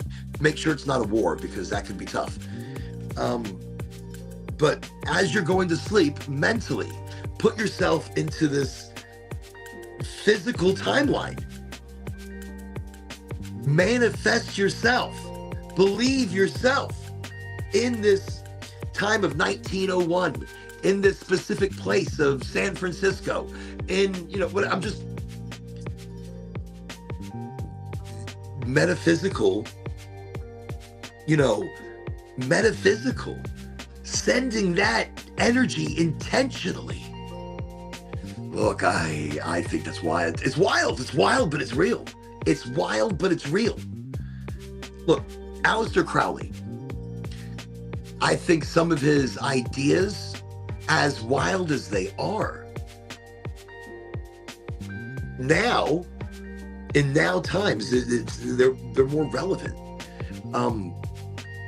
Look, Carl Jung, let me see, was into the mind trip stuff. Not sure what he was smoking. I bet he was smoking. Look. Carl was, he had a good hookup. He was just, maybe he wasn't smoking some shit. Look, DMT, the overproduction of that chemical in our brain can cause very interesting happenings. And some people naturally are able to get into that state of mind. Let me see, what did I miss here? I usually drink regular English breakfast tea. The standard stuff. No, I like black tea. That's English. English tea is black tea. My father's English. And I've gotten him on these teas because, yes, he was very traditional. English tea or nothing at all. Let's not be silly. So, but I use black tea. This one is a green tea mix, but I have black tea as well. And I love black tea in the morning. A good caffeinated black tea. Oh, you put a little ashwagandha with that. You put a little bit of like passion flower. It's smoky. It's sweet. Holy shit, some good stuff. Okay. Let me see. Other teas though, I just need something flavorful and strong. That's the thing. Most teas you get, I want to show you. Like, I don't want to make a mess. I'm gonna make a mess. I'll make a mess, whatever. Most teas you get, there's nothing in there. Like, it's all powdered and it's like a thin tea bag, right? So most teas are a thin tea bag. So this is what I use with my loose leaf tea blend. So this is one bag. So the amount that's in here is the amount that would be in one bag of tea. So I use this for one tea. I like it strong. I like it flavorful, not weak. And, I have to use a couple of tea bags. I want one tea bag. That's what I popped in. So look, I'm going to open it up. Oh, it's juicy. This is juicy, I tell you. Wait. Oh, look at that. Oh, okay. So that right there is a lot of cannabis and a lot of other things, but all I see right now is cannabis. That's a lot. There's hibiscus, there's butterfly pea flower, there is damania, green tea, I think mostly what you see on the top is the green tea. Let me see if I can. Oh, there we go. Check that out. Hey now, hey now, hey now, hey now. Don't dream it so. That's cool. That's lovely. That's a lot of tea. So right there, that's how I like to do my tea. That's a lot. It's thick. It's heavy. That's one tea bag. That's how it should be. Tea is delicious when you don't minimize it. I was looking at different tea bags and trying different teas, and they were just so weak because there was just nothing in the bag, and it was all powder. You want it from big, thick ingredients. You don't want the powder of tea. You want thick ingredients like that. That's where those essence and those nutrients that you're gonna get at that lower decarboxylation so that the body can process things. Flipping delicious. I feel so good about that. I'm just letting you know how good I feel about it. Okay. Let me see. Go back in the day, they did all kinds of stuff wild without knowing. So I bet he did try shrooms. He did. I love shrooms. I do love some shroomy oomies. And some good shroomy oomies. Let me tell you what. Yeah. No, lovely. Lovely. I am, and they do get you thinking in very interesting ways. Let me see. Wow, that tea has all kinds of great stuff in it. Probably really great for you. And it is. With the combination of that local honey. I do a local honey so that I can breathe easier and I can fight naturally without having to take chemicals. I can fight naturally the congestion from the pollen and from the plants and whatnot. Because I love the plants. I love them. I think, but like in this room, I can tell when there's so many, I feel the breathing is different because they're alive and they're breathing as well. So in that, they do love when I smoke though. They seem greener and more, that plant, I don't know what it is. And it changes colors. It's like pink and it's yellow and it's orange and it's a hanging plant. Beautiful. So after I smoke, all the flowers come out the next day. And it, like so many of them. And you're just like, wow. So, I mean, will they come out the next day anyways, even if I don't smoke? I'm not willing to take that chance. I'm just not. I don't want to go down that road. Okay. Let's get into this next one. That last one I think was the blue cheese. I think that last one was the blue cheese. It was so good. It's still sitting right there. It's just not quite done. I couldn't keep it lit.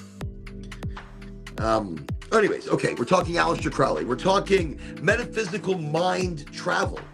So Aleister Crowley was also a pretty bad guy. I mean, when I say a bad guy, we don't go into any of that here. I didn't do any of that in my notes. I'm not trying to point out some of the bad things he did. I say bad, I mean, look, there was sacrifice. There was, I don't know if it was human. I don't know. But it was in the 1900s. They got away with a lot of shit back then. I know they were into orgies.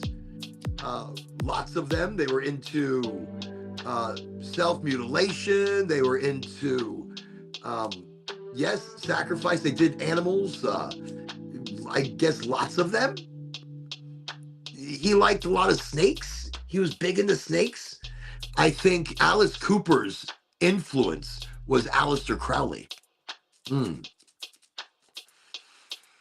a lot of artists, they are influenced by figures like Aleister Crowley, but they don't really know who they are. They know that they, it's like Motley Crue. It's like, look, he worshiped the devil. He worshiped dark entities. Not necessarily what he called them the devil, but yes, actually he would. Or demons. Mm. I think maybe either, but keep in mind now, he was very influential in his time. He was allowed to have a church, the Black Church, I think it was called. Like it was all painted in black. Um, and wow, just the things that went on. Studio 54 probably could never keep up. And if you're wondering what's Studio 54, I think something's bit me. No, I think something bit me. Okay. Studio 54 was a disco where a lot of freaky stuff happened. So Aleister Crowley, I think back in his day, they were even crazier. So he was in the early 1900s. So I'm not condoning anything that Aleister Crowley did. I'm not sitting here saying the guy was a good guy. But I'm saying, look into some of his work. I look at people's books and I look at their works and their articles or their not manifestos. I guess, they write articles on each thing that they're into. And so I read these things objectively, not looking at the history of the individual, but looking at the idea that they're presenting, looking at the practicality and application of said idea. So that being said, I'm not going to dive deeper. I'm just saying he's our person of interest tonight. He's the individual that we're going to say, hey, if you'd like to dive into deeper and you're interested in an individual that claimed through his alien buddy, but he didn't call it an alien buddy, that he was able to travel interdimensionally through realities.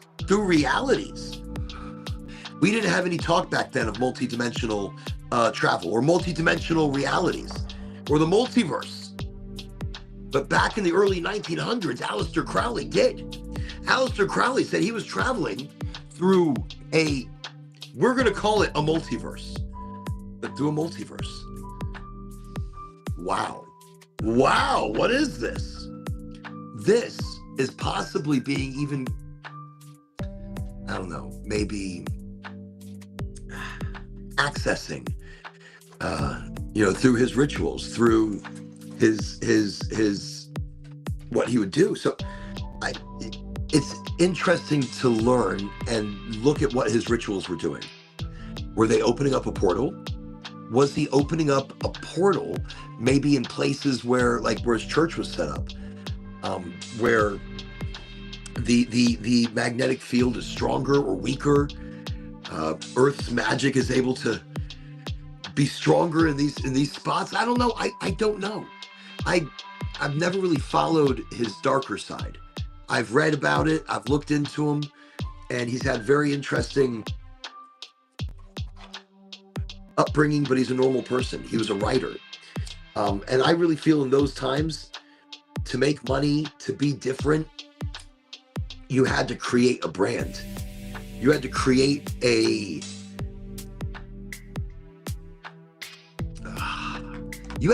reason for people to buy your books, for a reason for people to follow you and pay you money. And Aleister Crowley was a writer.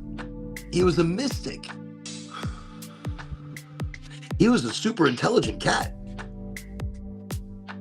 So maybe he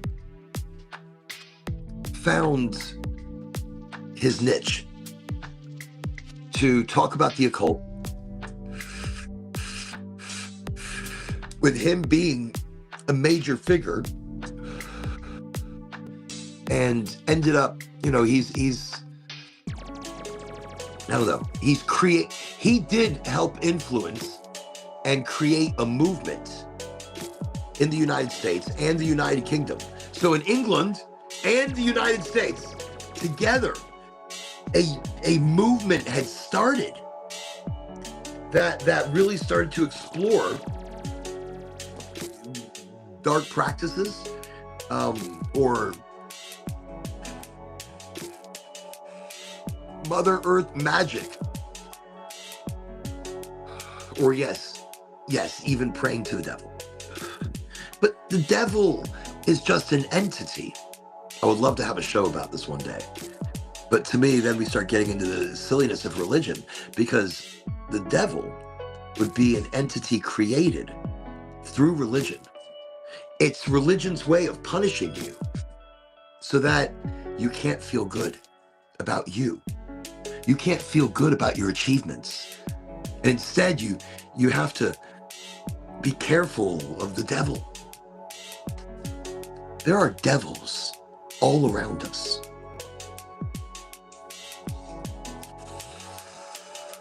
In each and every one of you. Sure, there's a little itsy bitsy devil that sits on your shoulder. Actually, it's not so fucking small sometimes, is it? Size is not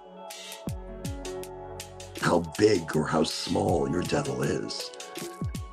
Not physical size. We all have something that we have to tame, keep back and at bay. Sometimes it gets tired, sometimes it peeks its head out only once in a blue moon.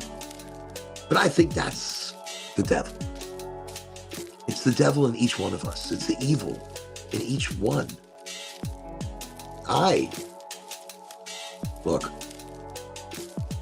what is evil? What is bad? I think emotion, desire, it's pointed at as evil, and it shouldn't be. You know, we should be very expressive. And I don't even know what the fuck I'm talking about right now. I'm just evil. Look, I don't know fucking evil. What is evil? Evil is interpreted. I don't remember which one this is, but it's really nice. I don't know what the fuck evil is. I don't know what the fuck I'm blabbering about. I don't. I think the world is as it is. I think people are evil. I think things that people do are evil. But how is that interpreted by somebody else? So, okay, the interpretation of evil? Oh, that's some deep shit. I don't know where we got there. But the interpretation of evil. Okay, let me drift away. Let me drift away back to the metaphysical time travel shit. I think revisiting a cherished moment, like a moment that you love, a moment that you remember, like me hanging out with my mom in the kitchen. And as I go to sleep, I physically manifest that exact moment in time in the kitchen, hanging out. That is where I travel. That is where I think about for the next few nights. Just that as I'm going to sleep. Just that. Maybe our dreams, our daydreams, if we put both into that realm, they carry sensory details, they carry feelings and energy.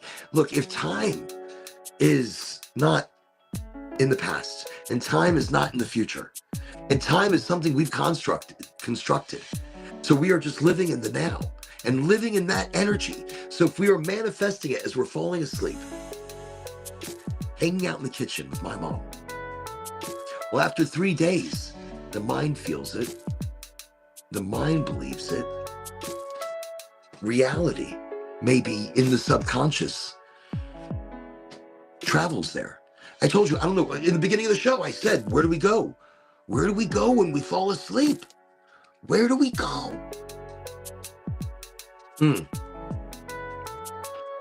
So do we time travel?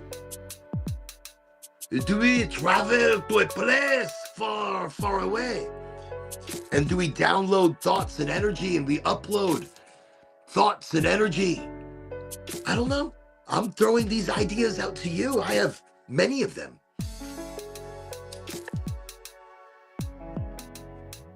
So no, I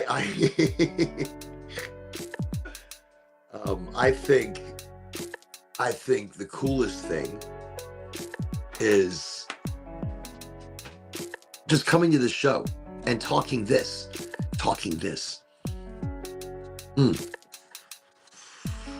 No expectations. No. I think this is talk that would be going beyond manifestation. Right here, where we are looking at,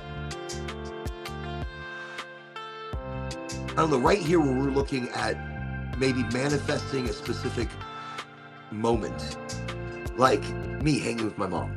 So using that memory, using that emotion, you're using emotion. You're using energy that is bigger than the fucking universe. Look, I'm not saying try it, but try it. If this is a person, I miss my mom, and I would like to try it. I'm going to manifest, a moment I remember of us in the kitchen. And strangely enough, it's a moment where she was sitting over a plate of chicken feet. Sitting at the like a kitchen table, but raised up so like a benched table, and the chicken feet are here. And there's feet sticking out of the top of this dish. And I remember coming around, and I'm sitting at the chair opposite her, looking at her. My face and the horror that I think I went through right there at that point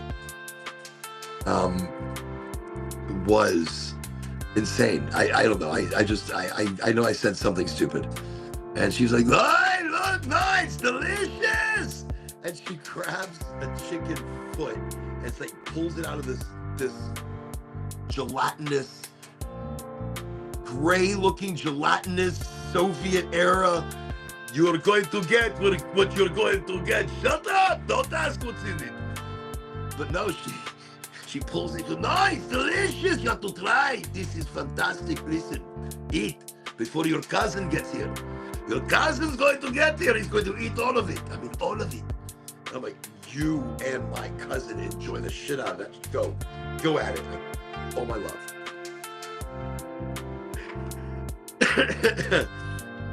But there are different memories I have, and I just want to jump back and relive the energy. Maybe, is that time travel? Is reliving the energy through direct manifestation, or beyond manifestation, we'll call it, is that time travel? I think that's moving from manifestation to universal creation. I think that's how daydreams might be tools for building alternate timelines or accessing other dimensions.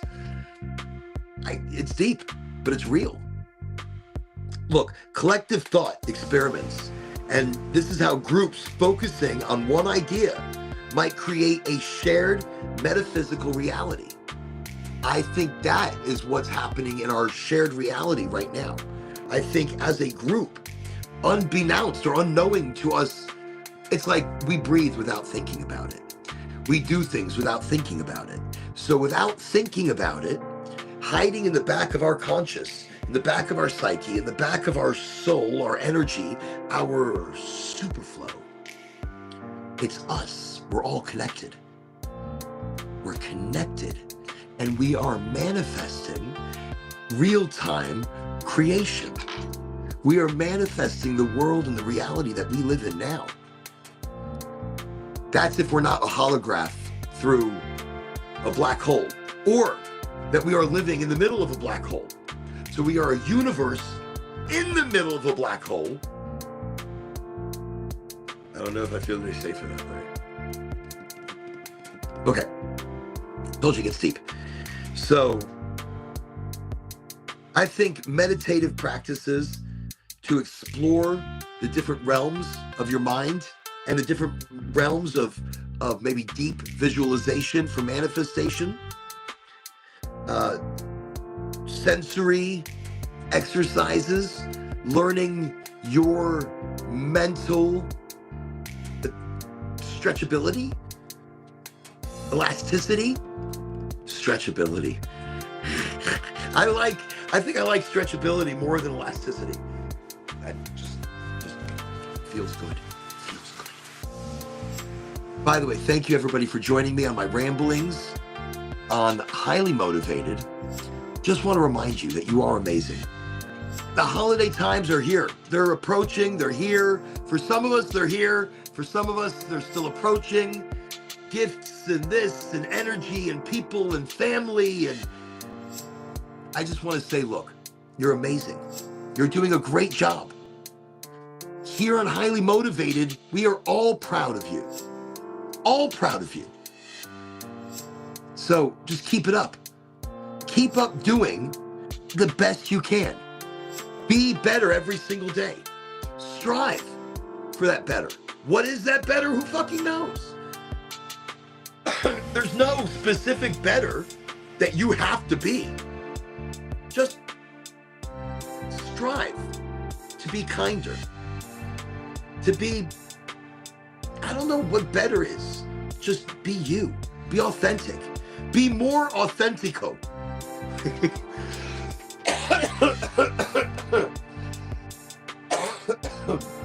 That's my mother coming out of me. Look, be more authentico. That's it. Be that. So anyways, yeah.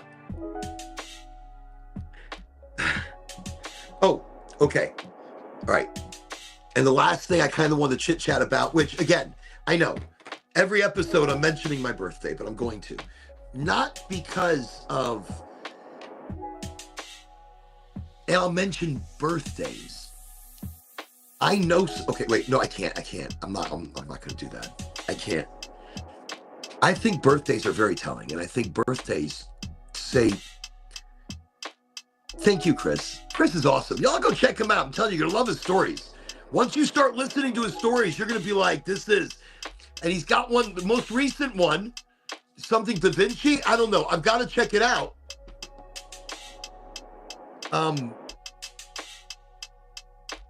Birthdays are serious. I don't know why, but the stars tell you fucking a lot about you that you would, that you're just like, yeah, that's me. What the, how did you write these things? I wish I had the book with me right here. I don't even know where the book is. I don't even know where the book is right now, but this book that we have, me and Ange have this amazing book on birthdays. And when I say amazing, we got this years ago at a metaphysical shop because I remember reading this book or having this book and somehow it disappeared. So we went and picked it up. Oh, excuse me. And even though it's slightly different of a book, it is magical. Magical because it fills in. Like it lets you know who's on your birthday. Lets you know who's on your sign. Who's, like you have so many planets, I think, in your house. And like in my house right now, I have like a Sagittarius. 3 planets in my Sagittarius. But in a reality, very recently, my sign was more Ossificus. And Ossificus, the 13th sign, which in this reality doesn't seem to be a sign at all. But I was in a reality where it was like an accepted sign. I was just in a reality, like I'm telling you, maybe a time shift ago. A recent time shift. I don't even know what these time shifts are happening anymore. Are they actually happening? Am I getting like so super high? And then it's just like, shit, something happened. People look different. I look different. I just look older. I mean, I could be that high and I'm just looking at myself like, oh shit, I'm old. The fuck happened? All that gray and I guess just for men, I don't know, I'm gonna leave it. I'm just gonna let it go, like Gandalf or some shit. But then it's not. I mean, I know better. And so, I mean, do I? So time shifts that have happened, I think that's just a wild thing. So Ossificus was me, but it's not. And it was not. And now it's just like, yeah, people are like, yeah, we've heard of this 13th sign. And I'm like, but I was the snake bearer all of a sudden. I became the snake. I mean, everything. So now we're not talking time shifts tonight. We're just talking Orange, talking crazy talk at the moment. So December, this is my birthday month. Friday, it's my birthday. That being said, so it's Friday the 13th. What does that mean? What's going on? Let's talk Friday the 13th. Let's talk about it really quickly. Let's do a little talky talk chit chat.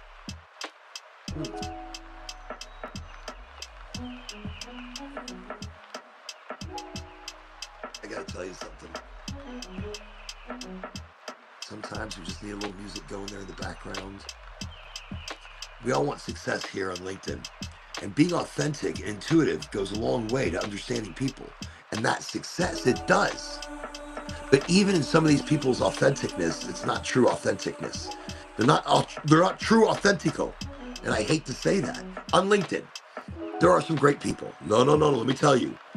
Chris, there are some amazing people. But you got to see through some of their bullshit. Some of them are just a product. Some of them just look at themselves as the brand, and it's just all about healing or helping. Here we're just coming together as a community, and we help each other. I think success and authentic success on LinkedIn is when you get even when you're cannabis and you get ghosted by the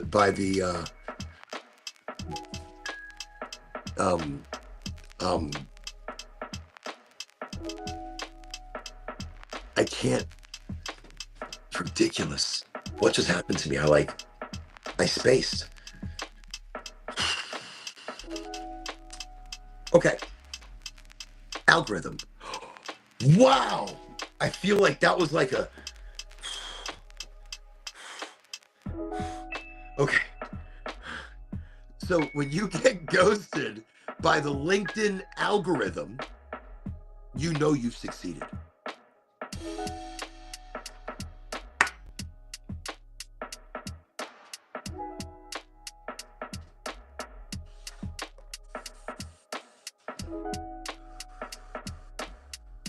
Okay, I feel like that's what's happened. Same with Facey Tonight, my stream was supposed to go live on the Facey. It's like it's ghost. It's been ghost. Just ghosted to the extreme. Ghost. But that's what happened on the Facey. Not even there. Tell me that's not some wild shit. To me, that's wild. Super duper wild sauce.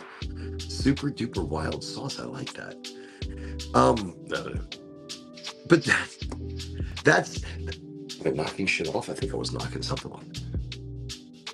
So yeah. I don't know what I was talking about now. I said super duper wild sauce and my mind just went, that's awesome. I love that. I'm gonna start using that. If I remember it. If I don't remember it, then it wasn't good enough. If I don't remember it, go. Forget it. No, that's not fair. I should probably write that down because super duper wild awesome sauce. No. Because awesome sauce anyways. All right, forget it.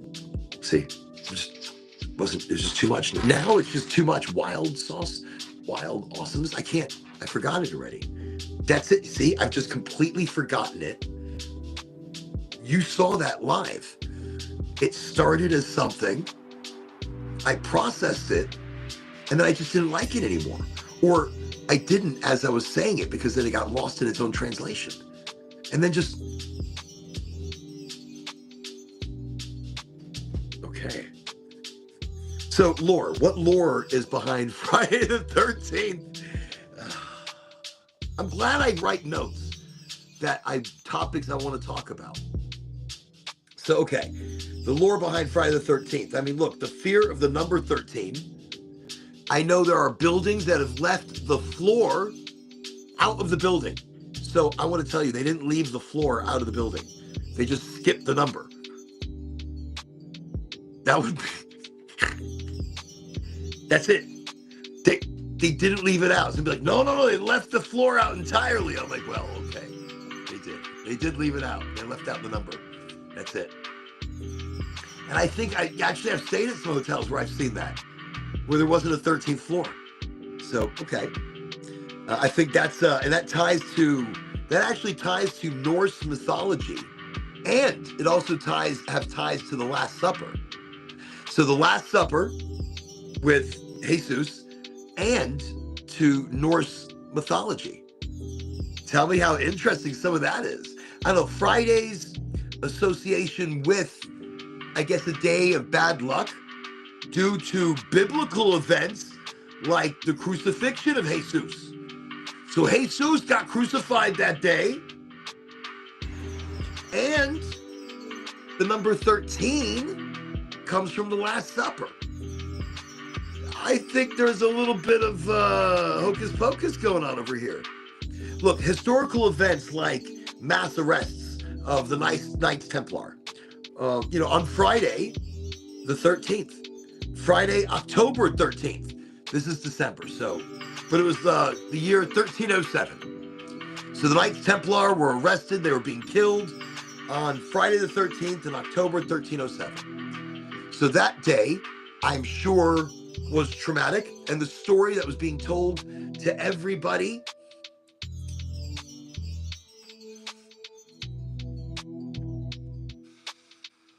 back in 1307. I mean, I'm sure talks of demons and dragons, people being burned and, just lightning out of the sky hitting them on Friday the 13th.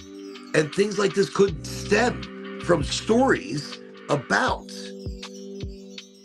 October 13th, Friday the 13th, 1307 with the Knights Templars. Because stories of the Knights Templars are still manifesting, still creating in right now, modern time. Look, I think it's turning fear more into a celebration. That's what I'm doing. Friday the 13th, I'm turning it into a big celebration. I mean, I have to. It's my birthday. So, of course, I want to turn this day from a frown, that frown upside down.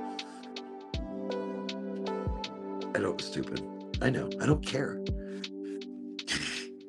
I know. I think we're flipping the narrative by celebrating life. We're celebrating family. We're celebrating community and friends. On this so-called not the luckiest day, on this so-called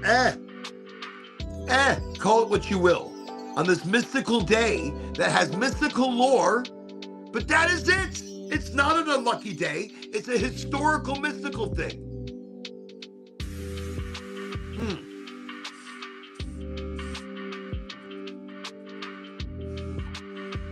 I don't know. I think when you mix a better day out of it, when you put better energy towards that day, you are creating a different day. You are creating a different celebration. So celebrating a birthday is putting more fun, more nostalgia, more connection to enthusiasm and positivity. More connection to positivity and luck than unluck. To yin and not yang, or yang and not yin. It depends on which side of it you are. But that's it. I think it's your creation of it, your manifestation of it.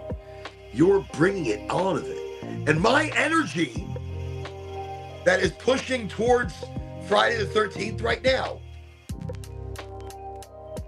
I am on fire.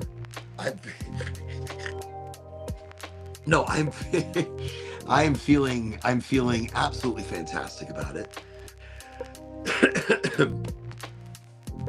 And I think I've never been more excited to watch a wrestling match. And now, micro wrestling. I hope they have a great announcer. Because I'd love to be, I'll do it for them for free. So it's like, it's a micro, so you gotta be micro about it? No. Even though you're micro wrestling, I think they have a maximum voice. I painted a chair. We have to bring your own chairs. So just so you know, it's in Keystone Heights, Florida. If you're in that area and you want to go. I'm not paying for shit, except for the tickets that I got. So you go pay and do your own thing, yo. If you want to go. Come. I'll be loud. I'm going to be bringing a couple of doinka-doinks, a couple of zoinka-doinka-zoinks, a zoinka-doinks. to Smoky Leoki's before, after, during. Yeah, awesome. So come check out Micro Wrestling. You're gonna love it. And I say, let's get ready to rumble.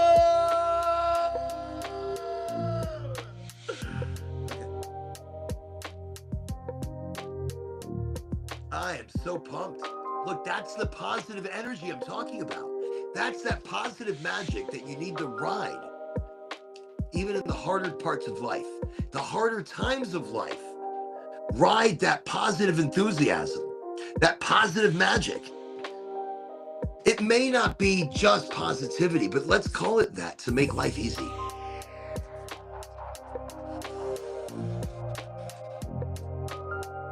It's the mojo of the enthusiasm of everything moving and working and shaking, and yeah, we need that.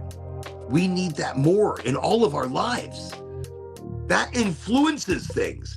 I think it influences, I don't future cast, but it's obviously it is influencing and infusing tomorrow and the next day and the next day. Maybe it is infusing and electrifying the atmosphere, which is pushing forward that kind of magic. But that's what I'm talking about. Community, people, fun, energy. That's what I'm looking forward to. I'm telling you, I soak that in like a vampire. Because this is going to be my one going out for a while. I don't go out. I'm like a hermit. I work all day. I work like insane. I'm up super early and I work. I am planning and putting shit together and making and creating and advertising and making sure all the avenues work. And then I'm out there marketing. You got to keep it moving and shaking and boom, boom, boom, boom, boom. So I come home and I have to watch History Channel, which is okay. I like it. And I don't. I do and I don't. And then I have to watch the baking shows. And I'm okay with the baking shows, but I don't want to watch them. But then I do. But then I don't. So I need to go out so I can bring new energy on my social side, recharge the social battery. I wasn't going to do anything for my birthday. Ange turned around. She's like, look, what do you want to do? I'm like, it's nothing. I'm not going to do. Originally, I was like, look, I'm not going to do anything. Nothing. And she's like, you have to. I'm like, I don't have to do anything. And she goes, yes, you do. I'm like, no, I don't. No. And she said, you do. And she goes, and what do you want to do? What one thing? And I was like, I mean, I kind of want to see midget wrestling. She goes, okay, bet. I'm like, bet? What is this? What's going on? What? She goes, I got something for you. I'm like, what do you have? What do you have? Because I like to plan shit a bit. She goes, I got tickets to Micro Wrestling. I'm like, holy shit. Where is this? How far do we have to go? She's like, no. Like 20 minutes. I'm like, shut up. Oh my God. I'm like shocked. I'm like, okay, that's super cool. That's super cool. So that's what we're doing. And then she was like, look, it's going to be a party. I wasn't going to tell everybody where we're going to go because I was going to keep it, family. Because I'm not streaming. That night, I'm not going to go live because I have a show Friday night at 7 o'clock. But in order to spend that night with family and community and friends and the micro wrestlers, I'm not going live. But I am, and what happened to my voice there for a moment, it was changing. So, because, I'm coming to you, but I will still, so here's what I'm going to do. I'm not coming to you live, but I will come to you pre-recorded. And in my pre-recording, I will come to you with my emerald apricot pre-roll. So I'm going to smoke this with you before I leave. So I'll tape it and I'll send it out. So while I'm at the micro wrestling, which I'm probably going to tape it anyways, I just won't go live. I don't know. I'll see what's going to happen. You just never know. So I'm going to have a joint, just a joint. I'm going to keep it to just a joint, my birthday joint, with you. I've been saving it. I can smell it already. I just don't want to open it anymore.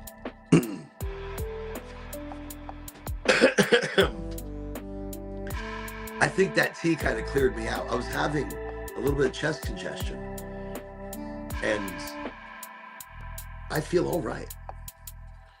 I don't know if it's a combination of the cannabis and the tea, but wow. I'm feeling very floaty.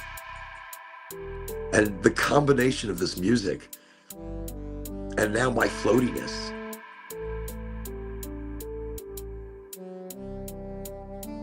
I don't know. So I'm saving this. Friday, the 13th, we're going to smoke this together.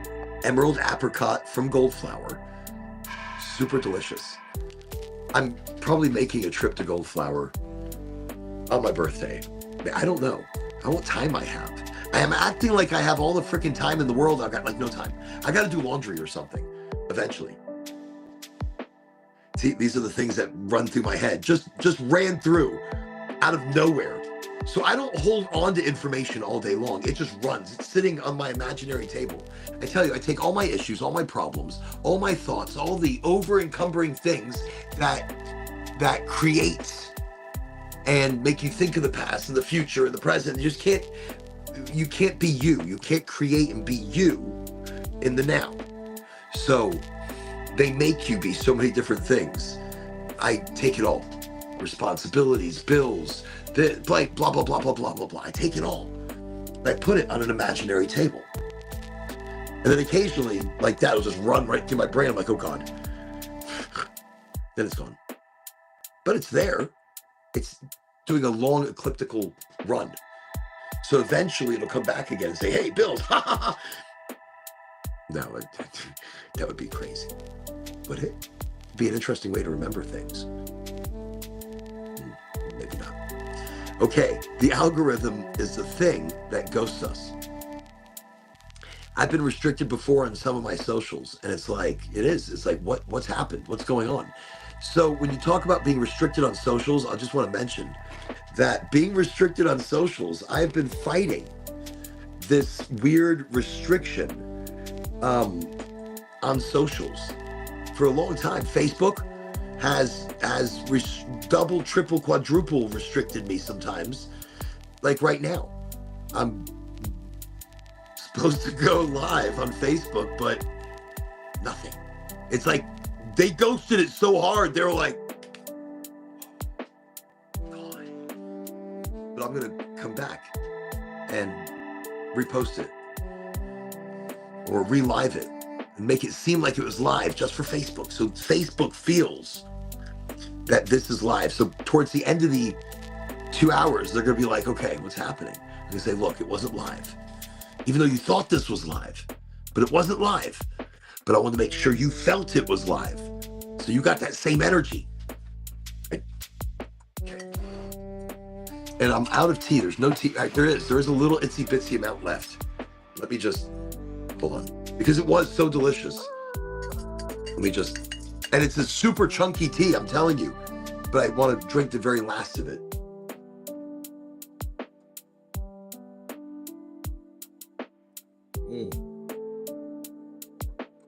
Okay. I like it when my tea cools down. I'm drooling. I like it when my tea cools down.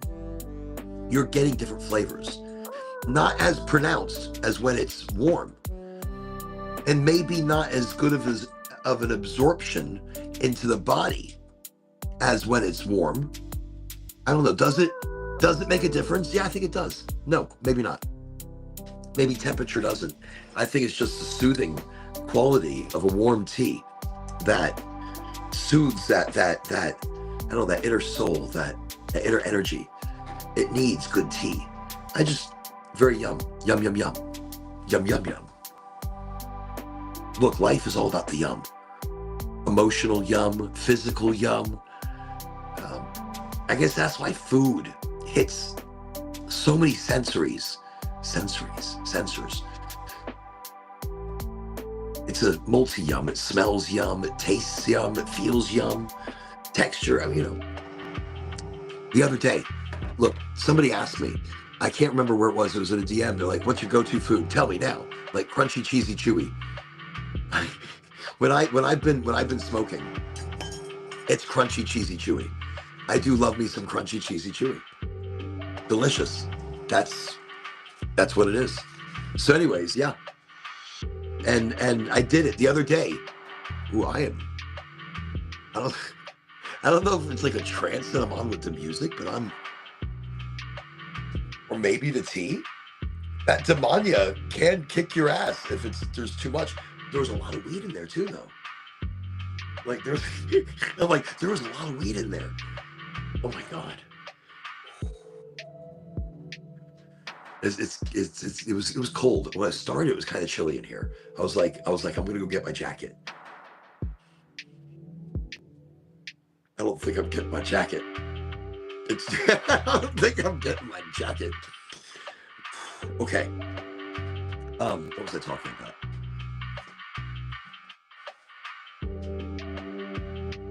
I'm just looking around. I've got a lot of shit happening here. I told you about the pre-recording I'm going to do for you. I'm going to smoke with you guys with my favorite pre-roll, hand pre-roll from Goldflower. Good shit. If you're in Florida, go check them out. I'm not even repping in any way for them right now, other than favorite flower, favorite bud, favorite concentrate, rosin vape. As far as 510, now 510 is this. It's the screw on, screw off. See, this is the vape cartridge, and it's rosin, not resin, not distillate. That's Goldflower. So right, and look, I judge effect, entourage, taste, feeling, the hit, the draw, the pull, everything. I look at so many different factors. I look at longevity of that entourage, how clean it is, the after flavors. So I really judge the shit out of these. Goldflower's got the best. The best 510. Hands down. Their disposables are pretty rocking, but I like a harder pull. So the 510. And hands down, so good. I don't know what the fuck I'm talking about right now, but it's so good. Yeah. Oh yeah, the pre-roll, that's some good shit. Okay, I said I'm probably visiting them. So if you're in I said it. I wasn't going to do it again. I was like, I'm going to catch myself. I probably have said it like 20 something times and just sorry, not sorry. We were talking a little bit about algorithm. The algorithm has ghosted me on multiple platforms. On LinkedIn, I'm still battling it right now. Nothing's spoken of from them. I've sent them emails asking why they're restricting followers, why they're restricting likes, or friends. New people want to, befriend me, like Facebook friending, but like befriending, and they stopped allowing people to seriously. On LinkedIn, I think I have like 30,000 people. Which, thank you, LinkedIn. I've never thanked LinkedIn, I guess, and I've never thanked the listeners on LinkedIn for their amazing follows and their amazing friendship. And there's a lot of them there. A lot. I don't know everybody. I am the first to say it. But there's a lot of connections that come in. And so I accept everybody. You want to be a connection? Come on in. I don't care where you're from. Come on in. Be the community. Be the energy. Be the change. And that's why so LinkedIn, I've battled LinkedIn for a while. I've got a lot of followers and a lot of friends. They won't let me do anymore. So fine. I guess you can still follow, and that's fine, and that's great, and that's good enough. And hopefully, I guess you can still interact and still get to see the show. But I feel like they ghost me a bit. But that's okay. I'm still going to keep doing the show because this show isn't for them to promote necessarily. It's a smoke sesh. It's a get together. And if they want to make it more secretive, if LinkedIn wants to make this more secretive, well then I allow you to do that. I'm writing this down. This I write down. Why? Because I'm going to say, is LinkedIn, here, I'm going to put that, we'll put out like an article. Is LinkedIn, okay, making this podcast more secretive? Okay, I'm going to write a little article and I'm going to point it back to the podcast. But is LinkedIn making this podcast more secretive? Is it putting it in a class like a secret society? Is it putting it in a class like a secret society? Okay, had to write all that down. Very important stuff. I will hide it underneath the writing pad. See, that's where the good ideas go. Not on the top. Underneath. Just, you don't want everybody to see it. Okay. I know I sound kooky. I feel it, but I don't care. That's the fun part about not giving shit about what people think of you. You let go of that. You let go of that thought and just act and be authentic. Don't even act. Don't even try. Just be you. Let that honest you come out. And I think maybe because of that honest you, I'm minimized. Like on Twitch, I think I'm minimized on Twitch and YouTube and Facebook and LinkedIn. I think all of them are putting highly motivated into like the class of a secret society. They're putting us in the same class of the Rosicrucians, the Knights Templar. They're putting us in the same class of the Illuminati. Is highly motivated, being shadowed in the social media, just like the Illuminati. So I don't know what I'm doing. So finding this show, you're special. If you have found this show and you've shown up for the smoke sesh with no expectations of an actual conversation, you've made it.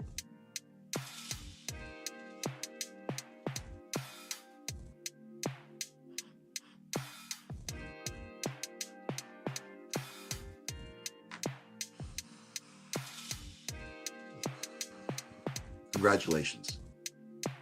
You've made it. This is it. This is the secretive, ghosted by social media smoke sesh. It's just an opportunity for us all to get together. You remember those smoke sessions? Do you remember those? They were the greatest. Why? The conversation. The energy, the stories, man, and you learn through stories. That's why it's like earlier I was talking about with my nan. People need to start recording these stories, recording this energy, recording these people with all of this magic that they had to talk about.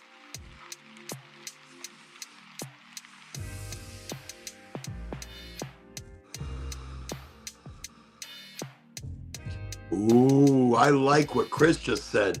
I like this. This is, here, check this out. Here's what Here's what he just said. Oh no, it's not what I put, but I like it. Someone said I'm obsessed. I like that too. I just started reading I'm obsessed, and I love that. Here, all right, let me show you what Chris said, and I love this. I love what he just said. In order to find us now, we're the Wizard of Oz back room of the internet. We are the Smoke Sesh. We are what the internet should have been. This is what social media should all be about, damn it, because it's social. This is the most social of social media. Of social media. Okay. Oh, welcome, Kirsten. Welcome. I'm obsessed with the growth of vape and vape brands. Agree with you about live rosin. As a field marketing specialist, are you into a new promo merch that improves experience and builds brand? Of course. Absolutely. I don't promo all merch. I'm very funny about merch. It's got to feel good. Look, I talk about the Puffco Proxy because I love it. I love it. It does fantastic things. But as we've seen today, the wolf fung is funging fantastic. That was a super powerful hit. But when you look at vape and you look at vape devices, so some of the dispensaries have come out with like 2 gram disposables. That's a lot of vape juice. That's a lot of distillate. That's a lot. That's a lot. I talk about rosin only because of the purity and full spectrumness of it. At the low temperature, it's incredibly beneficial in many different ways. Okay, let me read more. I'm sorry. So something that improves experience and builds brand loyalty. If there's a device that builds loyalty and brand and community and brings people together because of the ease of use and the wider range of products that can be used, and I don't know, yes, of course. Let me read on. Oh, here's Chris. I remember the days, but honestly, your live show does pop up in my notifications. It might not be that bad. No, you're right. I think YouTube doesn't put me anywhere, and Facebook doesn't. LinkedIn, it does for my connections. For new connections or anything like that, when I put it out and advertise it, you're right. Maybe I'm just hating or not hating. Maybe I'm just creating a story. A little more buzz on LinkedIn, a little more. But honestly, it's okay. I was posting articles. I was testing this. I was posting articles through LinkedIn's articles, and I was getting 0 views, like 0. And it's like nobody knew these articles existed. Then I would take the same article and get a link to it, and then it got more views or it had more reach. And that reach, I've clocked and ticked it. It's the reach that LinkedIn allows you to have for that post almost, because it's like they'll cut you off. If you're consistent with your posts, I do a lot of posting. And in that posting, you can see a system. And you can see sometimes where they cut you off. But again, I don't want to hate, because LinkedIn has been very cannabis friendly, but they only put you in a cannabis field. So if you are cannabis or been in the cannabis industry, LinkedIn only puts you in a cannabis feed. So you only see cannabis shit and you don't see all the other stuff. I'm a computer expert. I write programs. I was in the freight forwarding for much of my life. And that's where I originally got into LinkedIn, but I don't see really anything there at all. They've put me in a feed that is cannabis only. But I'm thankful to them. And I'm open to other sites that I can stream on as well. Because I think the podcast, the Smoke Sesh, is essential. This I feel is like, it's become like a magic. an energy that is more than just a smoke session. Because even if you don't smoke, even if you don't use an edible, or even if you don't use a body lotion, no cannabis at all, no tea, no nothings, okay? It's still for you. It's still part of your community, your endocannabinoid system, your mental health, your highly motivation that is required through community. The higher I get, the more motivated I feel about it. And of course, and now the music you're listening to right now, I feel this would be very Christopher Sterl. This would be very Future Time Machine, or Time Machine Project, or Future Time Machine Project. Or I've just butchered that now completely because my brain is somewhere else entirely. But I'm just going to go with it. Just go with it. Did you have something with the Da Vinci Code or something? You were talking Da Vinci and the Time Machine Project. Let me see where we're at. I saw your articles pop up a few times. Always informative about the beneficial aspects of cannabis. Thank you. I appreciate that. But I think what's interesting though is it depends in what form you see the article. I guess it takes a while. I guess once you get it out there, you just got to let it stay. Just let it go. Sometimes it's picked up quickly, and sometimes it can be months later. It's like, oh shit, look at that. That's a great article. Maybe it's my need for immediate gratification. But I don't have that need, but I do. But I don't. I mean, we all do. We all want immediate gratification for things. It's letting go of it. So I've done that with a few articles. And it's funny because I've already had that thought process that some of the articles you need to put out there, you just need to write a great article, make sure it hits, it's right, and put it out there. Leave it alone. Let's see what happens on its own. Maybe revisit it if it hasn't done shit in like a month. Revisit and do some keyword changes or put it out into different avenues. Repost it on socials. That's and then watch the traffic or watch where it goes, what happens, where it happens, and how it happens. Because that's why I can't really hate on Facebook, because through Facebook through groups in Facebook, I've been actually doing very well. So it's just a weird thing with the articles and with some of the videos. I guess it's an up and a down. You have to ride that wave of what social media likes you and which one doesn't. I guess that's what we were talking about. But you know what we were also talking about? Numbers. I was born at 11:11. 11:11 in the morning. So what is 11:11? Why? It's believed to be a sign of alignment with universal energies. It's believed to be a gateway to manifestation. Is that why I talk about manifestation? Is that why I see it now? I didn't see it until much later in my life. But I saw 11:11. I wake up, I'd see it on the alarm clock. At 11:11 is when I woke up. Like, why? Now, earlier in my time, I don't sleep till 11:11 now, so I don't wake up at that time. But I'll be driving, I'll look at my clock, 11:11. I'm like, oh shit, look at that. But I only look over at that 11:11. I'll catch it at different times.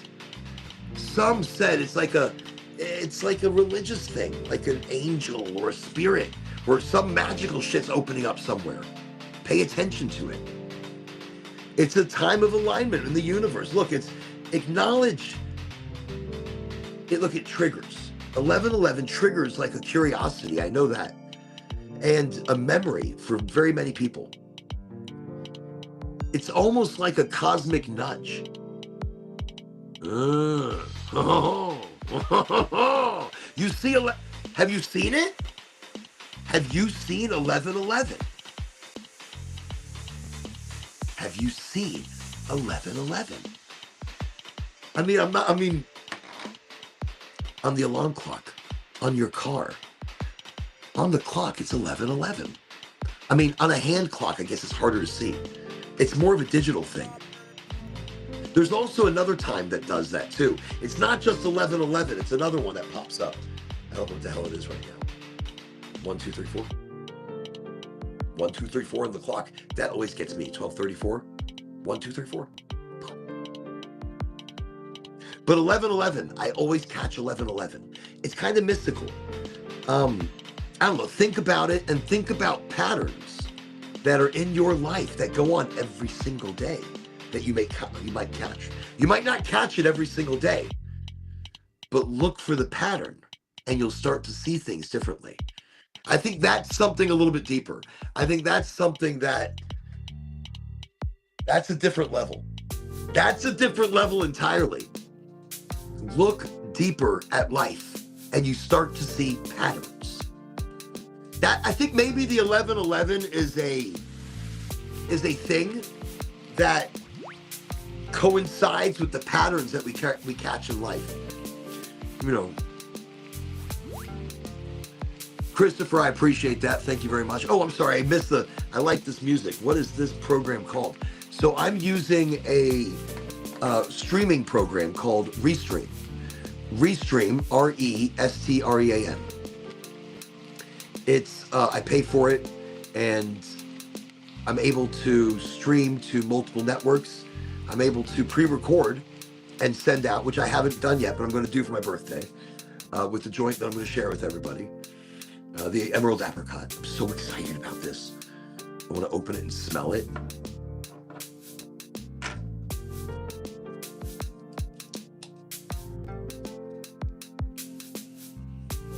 I'm congested and I can smell. Oh, that is magic. I can't wait. I'm kind of silly about this. I don't drink alcohol. I drink mead. I do drink me some mead. I drink me some mead like a pirate drinks mead. Like the gods drink mead. Ambrosia, I tell you. Fantastico. Fantastico. I do like a honey wine. That's a whole different thing. I don't think the cannabis is making me feel as loony as I'm feeling right now. I think that's the tea. It's a good loony. It's light. It's not heavy. But I definitely feel very very comfortable and energetic. So whatever that might be, the combination that I just drank, it's energetic. Actually, I was going to smoke the red. I don't even have to. I just kind of feel pretty good. And again, that combination, just so you know, the tea that I drank was lots of cannabis. Lots. I mean, did you see what I showed you? I think I showed you just a lot. Damania, butterfly pea flower, hibiscus, and a gorgeous green tea. So it's got to be the Damania. I'm pretty sure that does. And if you do put a lot of Damania into your tea bag, I think it's enhancing the cannabis that I smoked. I'm looking, it's over there now. And it's enhancing the cannabis that was in the tea, but it's in a different way because you get it body-wise. That's why I'm feeling like it's got to be the tea, because what I'm feeling right now is a body.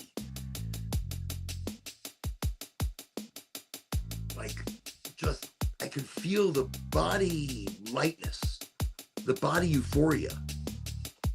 So that's what I feel right now. Body euphoria. That's tea. That's not my smoky. My smoky goes right to the head, or will sit here and then up to the head, or maybe it's more chesty, more energy wise, but not body euphoria. This is really nice. It's not necessarily taking away pain, because my arm is still just it's useless. My right arm right now is useless. It's done. It's all the digging. It's my fault. I wanted to get all the digging done to the underground greenhouse. And now we got to do solidification because I did too much digging, too fast, too deep. I went too deep. So now I have to solidify things. I have to secure things. Or the too deep that I have done is too much. I actually filled in some shit today. It was much bigger. So I closed off part of it that was kind of like an unstable area. Angie looked at it. She said, unstable. I said, unstable. She goes, no, not good. Stabilized now. Got it. Done. That's what I'm doing. So digging has stopped. And now we've gone to stabilization. But she's right. Look, I'm trying to get this done. I'm going deeper and deeper and deeper until it's done. Or doing more and trying to finish it all out. Even with my now gimp arm, or my dinosaur T-Rex arm.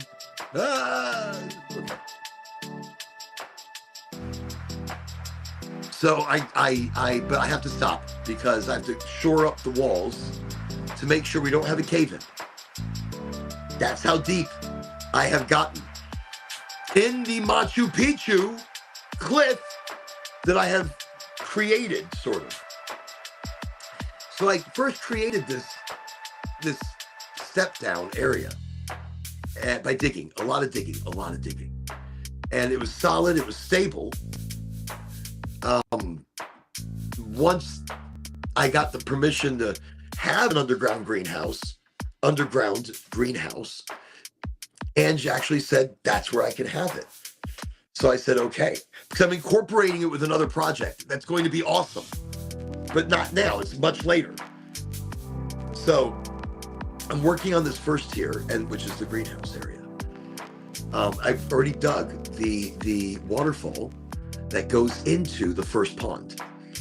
It's a big pond. And right now the water disperses in the ground before it gets there. So now it's just gonna go boom, boom, straight in. It's gonna be fantastical. But that being said, now I'm working on the underground greenhouse. I don't know why I'm talking about this right now, but if you're listening to it, I'm telling you about it, and that's what it is. But I've dug too deep, and it's time to stop digging. That's what I said. Okay, let me read some stuff and catch up. Ooh, it's definitely the tea that's messing with me, because my site is, next time I see one of, I already saw that. It's a reminder. What you are seeking is seeking you, and you are supported by unseeable influence. Oh, I love that. Hold on now, Kirsten, I love that. That's fantastic. It's Kirsten, good. I want to make sure I wasn't like mispronouncing the name. I butcher names. I'm like so bad at them. I'm so sorry, not sorry, ahead of time. But that's so it is a reminder. You are seeking, what you're seeking is you. Look, the energy that you look for is you. The positivity that you look for is you. The enthusiasm that you look for, it's already inside of you. You are powerful. You're the watcher. You're the eye. You're the creator. Ooh, it's powerful stuff. It's deep. We try not to get too deep until we get too deep into the show. 2.5 hours into the show, I feel that's deep enough. I feel so deep. It's time for me to at least bring out my Dr. Pepper, because I've finished my tea. The tea is done. I'm still thirsty. So even though this is not good for me, it's tasty. Making sure it doesn't go everywhere. Dun, dun, dun, taking my time. All right. Oh, but thank you for joining me. Sunday Smoke Sesh. Just here for a chit chat, a tokey toke, a talkie talk.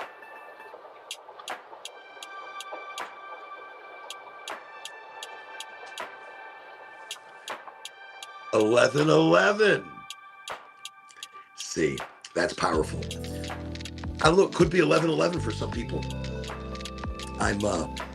No, I thought maybe, I don't know why, I looked down, I looked at your 11:11, like, is it 11:11? Oh, wait 1 sec, I have to reset it. Okay, so I was telling Christopher, I use Restream, and Restream has an AI music. This is something, I don't think people realize how cool this is. Um, but it doesn't react always. I mean, it does. To your voice, it does. Like if I get really excited about something, but if I get quiet, it kind of gets quiet with me. Here we go. See? You just let it develop sometimes. I don't want to talk it into existence. Sometimes I want the AI to show me what it's got. So this is AI. It's taking the beat from me, maybe from hand gestures, from a couple of snaps. I love the talk of the beat of this. It keeps me going. To me, it's now become such a big part of the conversation. The music behind it is, it's like it keeps the energy or the flow going. Sometimes where like you're talking about a great topic, and even if I forget about it, so I forget about it. It's expected. I'm going to forget. But that's why I have notes. But that's why the music's become, again, I'd say part of it. I've really learned to enjoy it. Okay. So I already talked about micro wrestling. We've talked about manifesting a reality in your manifestation that is time travel, metaphysical. It's your mind going to that place, but maybe your mind is really experiencing that place. We've talked about Aleister Crowley, but not in detail. We might pick him up again in detail. He's a dark dude. He's a dark cat. So, and he conjured. So when I quickly mentioned the spiritual shit that the guy did, it wasn't good stuff. It was really bad stuff. And when I say really bad stuff, I say people got hurt. Things happened, real things happened. And dark magic, dark influence, maybe even dark spirits. And could Aleister Crowley have been the beginning of the multiverse?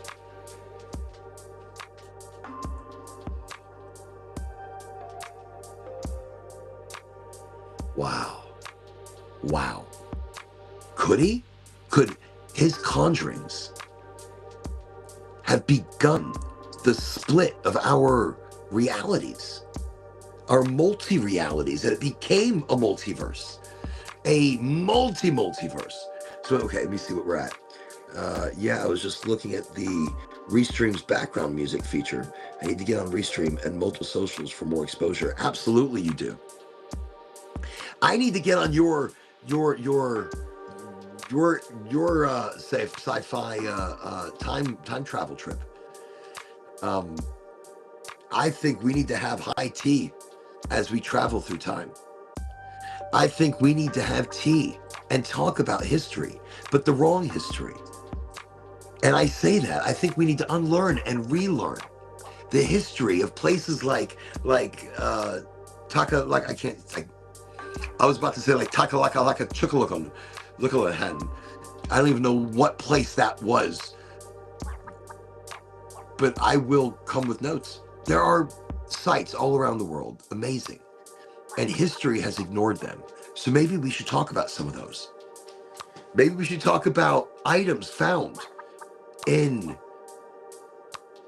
deep mines or in rock, or hammers, watches, tiny mini ring watches, a spark plug, or what could be misconstrued as such. We have to unlearn and relearn. And that's ancient aliens, but with weed. Fuck yeah. That's what we need to talk about. We need to talk about real possibilities. We can't be asking, ancient aliens say, we know they're going to say yes. We know. It is very rare, I think, if they've ever said anything but yes. And that's not true. The other day, Angie was like, look, or they didn't say yes. I'm like, what'd they say? They said highly possible. A new show, a new episode. They didn't say, they were like, an ancient aliens say it's highly possible. I'm like, whoa. They didn't just go flat out, ancient aliens said yes. No. Highly possible. That's like above yes. Let me see. The music makes a highly motivated podcast better. Well, thank you. And I think it does. I mean, listening to me without the music was rough. So I apologize about that. Maybe I need to go back. I apologize and don't apologize. But maybe I need to go, but I was singing more, I think, back then. But maybe I need to go back and throw some music in that shit. I don't know. Ancient aliens with weed. The music makes a highly motivated. I already read that. Look, I'm high. And I'm lofty. I feel that was a lot of tea. That was strong tea. I don't send it with cannabis. I send it with just like the mania and hibiscus and green tea and turmeric with a little dash of pepper, like good cracked pepper, a good nice pepper, a good pepper, just a tiny bit. You need pepper to activate the turmeric in your body. I'm going from aliens to turmeric, but I think, let me see, I actually watched a show on Pluto TV called Drunk History. Love Drunk History. It's multiple people who get drunk. So there's this one guy, and he travels around to different authors, to different historians, some comedians, and some of these comedians know certain things about history fantastically. So they drink with him, and they drink together, and they get drunk. And when they're really good and drunk, that's when they make him tell the story. And they make him keep drinking. So some of the antics get absolutely wild. Drunk History, you got to find the episodes. You're going to absolutely love it. She gives her version of history. Yeah. No, I love it. I love Drunk History because it makes you listen to it almost like you were sitting around the campfire drinking with friends, and they're like, by the way, have you ever heard the story about George Washington? And you're gonna be like, I have to now. Now I have to hear the story about George Washington. I think that's really where Drunk History stems, from those drunk conversations at a bar, and Edward Hamilton. Anybody ever tell you about Hamilton? I got to tell you about Hamilton. And so these are great because I love the reenactment. The reenactment, that's everything, because they're doing it in the voice of the drunk historian. I think, Chris, you're gonna have to watch more episodes. You're gonna have to see more episodes of Drunk History. You're gonna love it. Oh my God, I'm like, hold on. Oh, I was gonna get up and move around or something. But why? Just get some blood flowing. Yeah. Okay. Wow. That's gotta be the tea. I know it wasn't the weed. That's the tea. I am feeling no pain. It's gotta be the large amount of cannabis.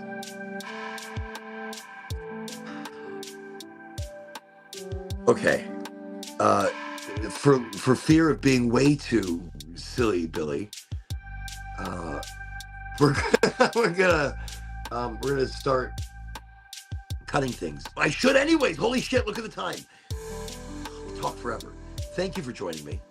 Internationally, domestically, energetically, from wherever you come to this show, highly motivated. Thank you for bringing me your energy and your time, your conversation, your effort. Thank you for bringing everything to Highly Motivated on a Sunday smoke sesh. It's everything to me.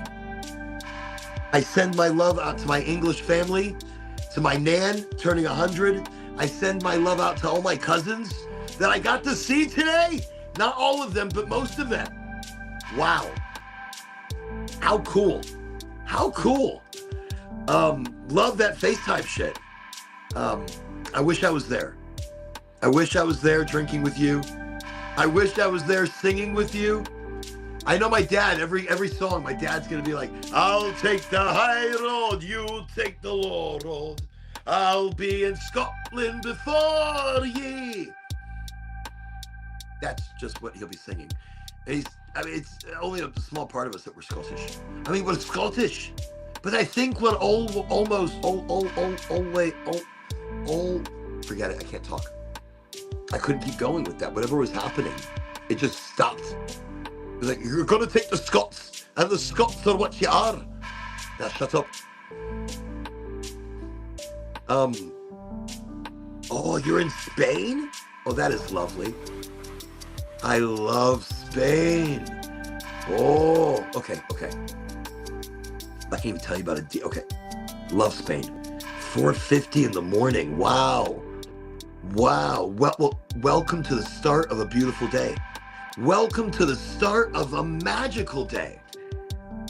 Your Monday is the beginning of an adventure, a journey into the week, into the box of life, where you are allowed to not only recreate the box of life, but you're allowed to bust out of it and blossom and bloom and grow your authentic self. That's fire. I don't even know what I just said. Have no idea. But I think it was good. But it's the truth. It's the truth. Whatever it is, you're amazing. Take that and build from that amazing energy and that amazing power that you are. That's your week. That's your month. That's your year. That's your magic. And look, I'll get it in so many different ways. I'll feel it. It's a magic in life that you want to get on its vibe. I was about to start doing the wave, right? But then my arm was like, no, you're not. There's no fucking wave coming out of you. Try the fucking wave. Try it. You're gonna fall down. Stupid with a wave. Just no wave. Just wave. Wave. That's your wave. Right now, you're waving. Because that's all you can do with this arm. I need to stop digging. But I can't until I'm done with the main part of the project. This is how my brain works. A project must be completed. And if it's left open, it's difficult. Difficult, I'm telling you, difficult. But anyways, amazing sauce. You're gonna have an amazing week. You are gonna take energy and power into your week and create. Bring kindness to every conversation. You don't have to be nice to be kind. You don't have to be walked all over. You could be powerful. You can stand up. You can be authentic. Being authentic, what it meant for me is not wearing a mask for all the people that you deal with in life, but being the same person for all of those people. Do I still struggle with that? Look, when I wear the sunglasses, it's like a mask. I feel cooler with the sunglasses. I take them off and the light got my eye. I'm like, I can't. Oh.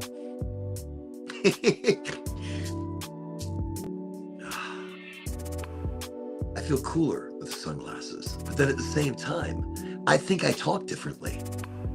It's a different part of me coming out in a different way, but still just as authentic, just as real. I don't know what's going on with my voice changing right now. Maybe I'm coming down with something. Oh no, knock on some wood. I don't think this table's made out of fucking wood. There might be some wood in there. I'm just gonna knock on the fucking wood spirits anyways.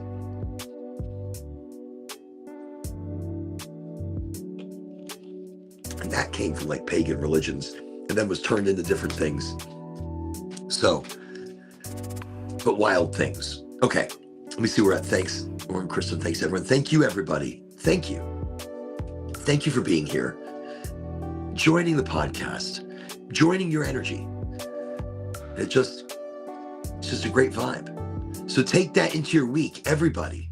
Take that energy, take that awesomeness, take that power, build on it, use it, make it everything that you are, because it's already everything you are. You are already everything that you are. And that's amazing. That's powerful. That's magnetic, friendly, and kind. Because if we're spreading kindness, then others are spreading kindness. And others are spreading kindness. And we're not just doing it between Thanksgiving and Christmas or Thanksgiving and New Year's. We're going to go all year round this time.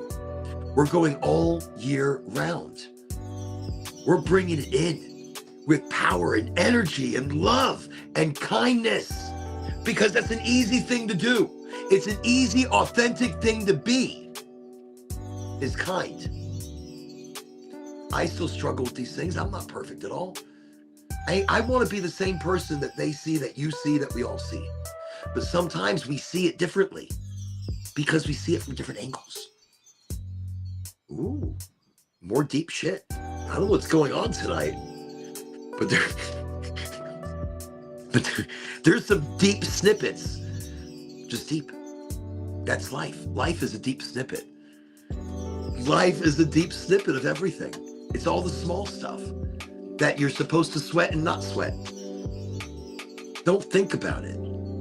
It's all small that you could take all of it, put it on the imaginary table, and just pick and work on what you can when you can. But don't let it become you. Don't let it evolve you. You evolve you in the now. Time is this. It's right now. It's you. Highly motivated. Sunday smoke sesh. And this is the vibe of everything. The vibe of the show, the vibe of the smoke, the vibe of the community. Love it. Okay, that's it. We're gonna be back. We'll be back soon though. We'll be back, I mean, not soon like today. That's soon, it's too soon. Too soon, too soon, it's too soon. We'll be back Wednesday. I'm gonna go walk this off outside a little bit. But maybe I should stay inside. I'm very floaty. So, okay, anyways, listen, be amazing, be everything, be fantastic. You're all amazing. You're all in my heart. We're going to see you Wednesday, 8 o'clock, same time, same place, 8 o'clock, live on LinkedIn, Facebook, Twitchy, YouTube.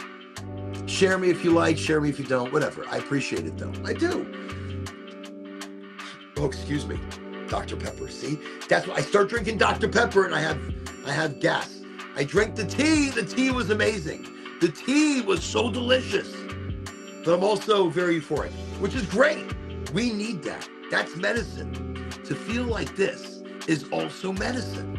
To feel better, to feel pain-free or pain-tolerant, to feel energetic and creative. That is medicine.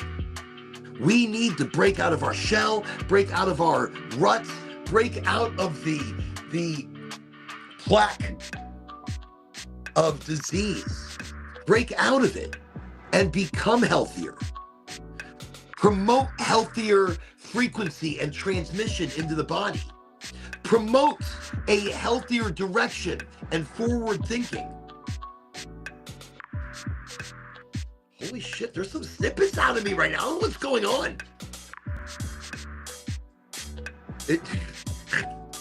And they might not even sound good at all. I might just be really, really, really motivated right now. Highly.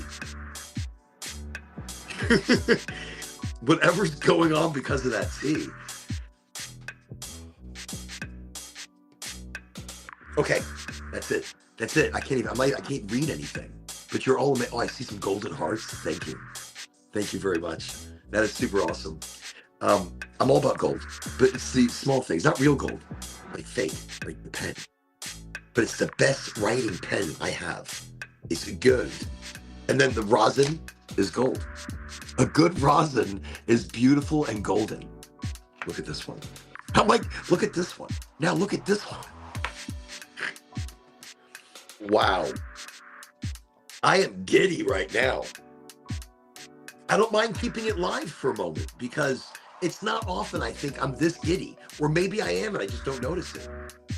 I'm just gonna reinvigorate.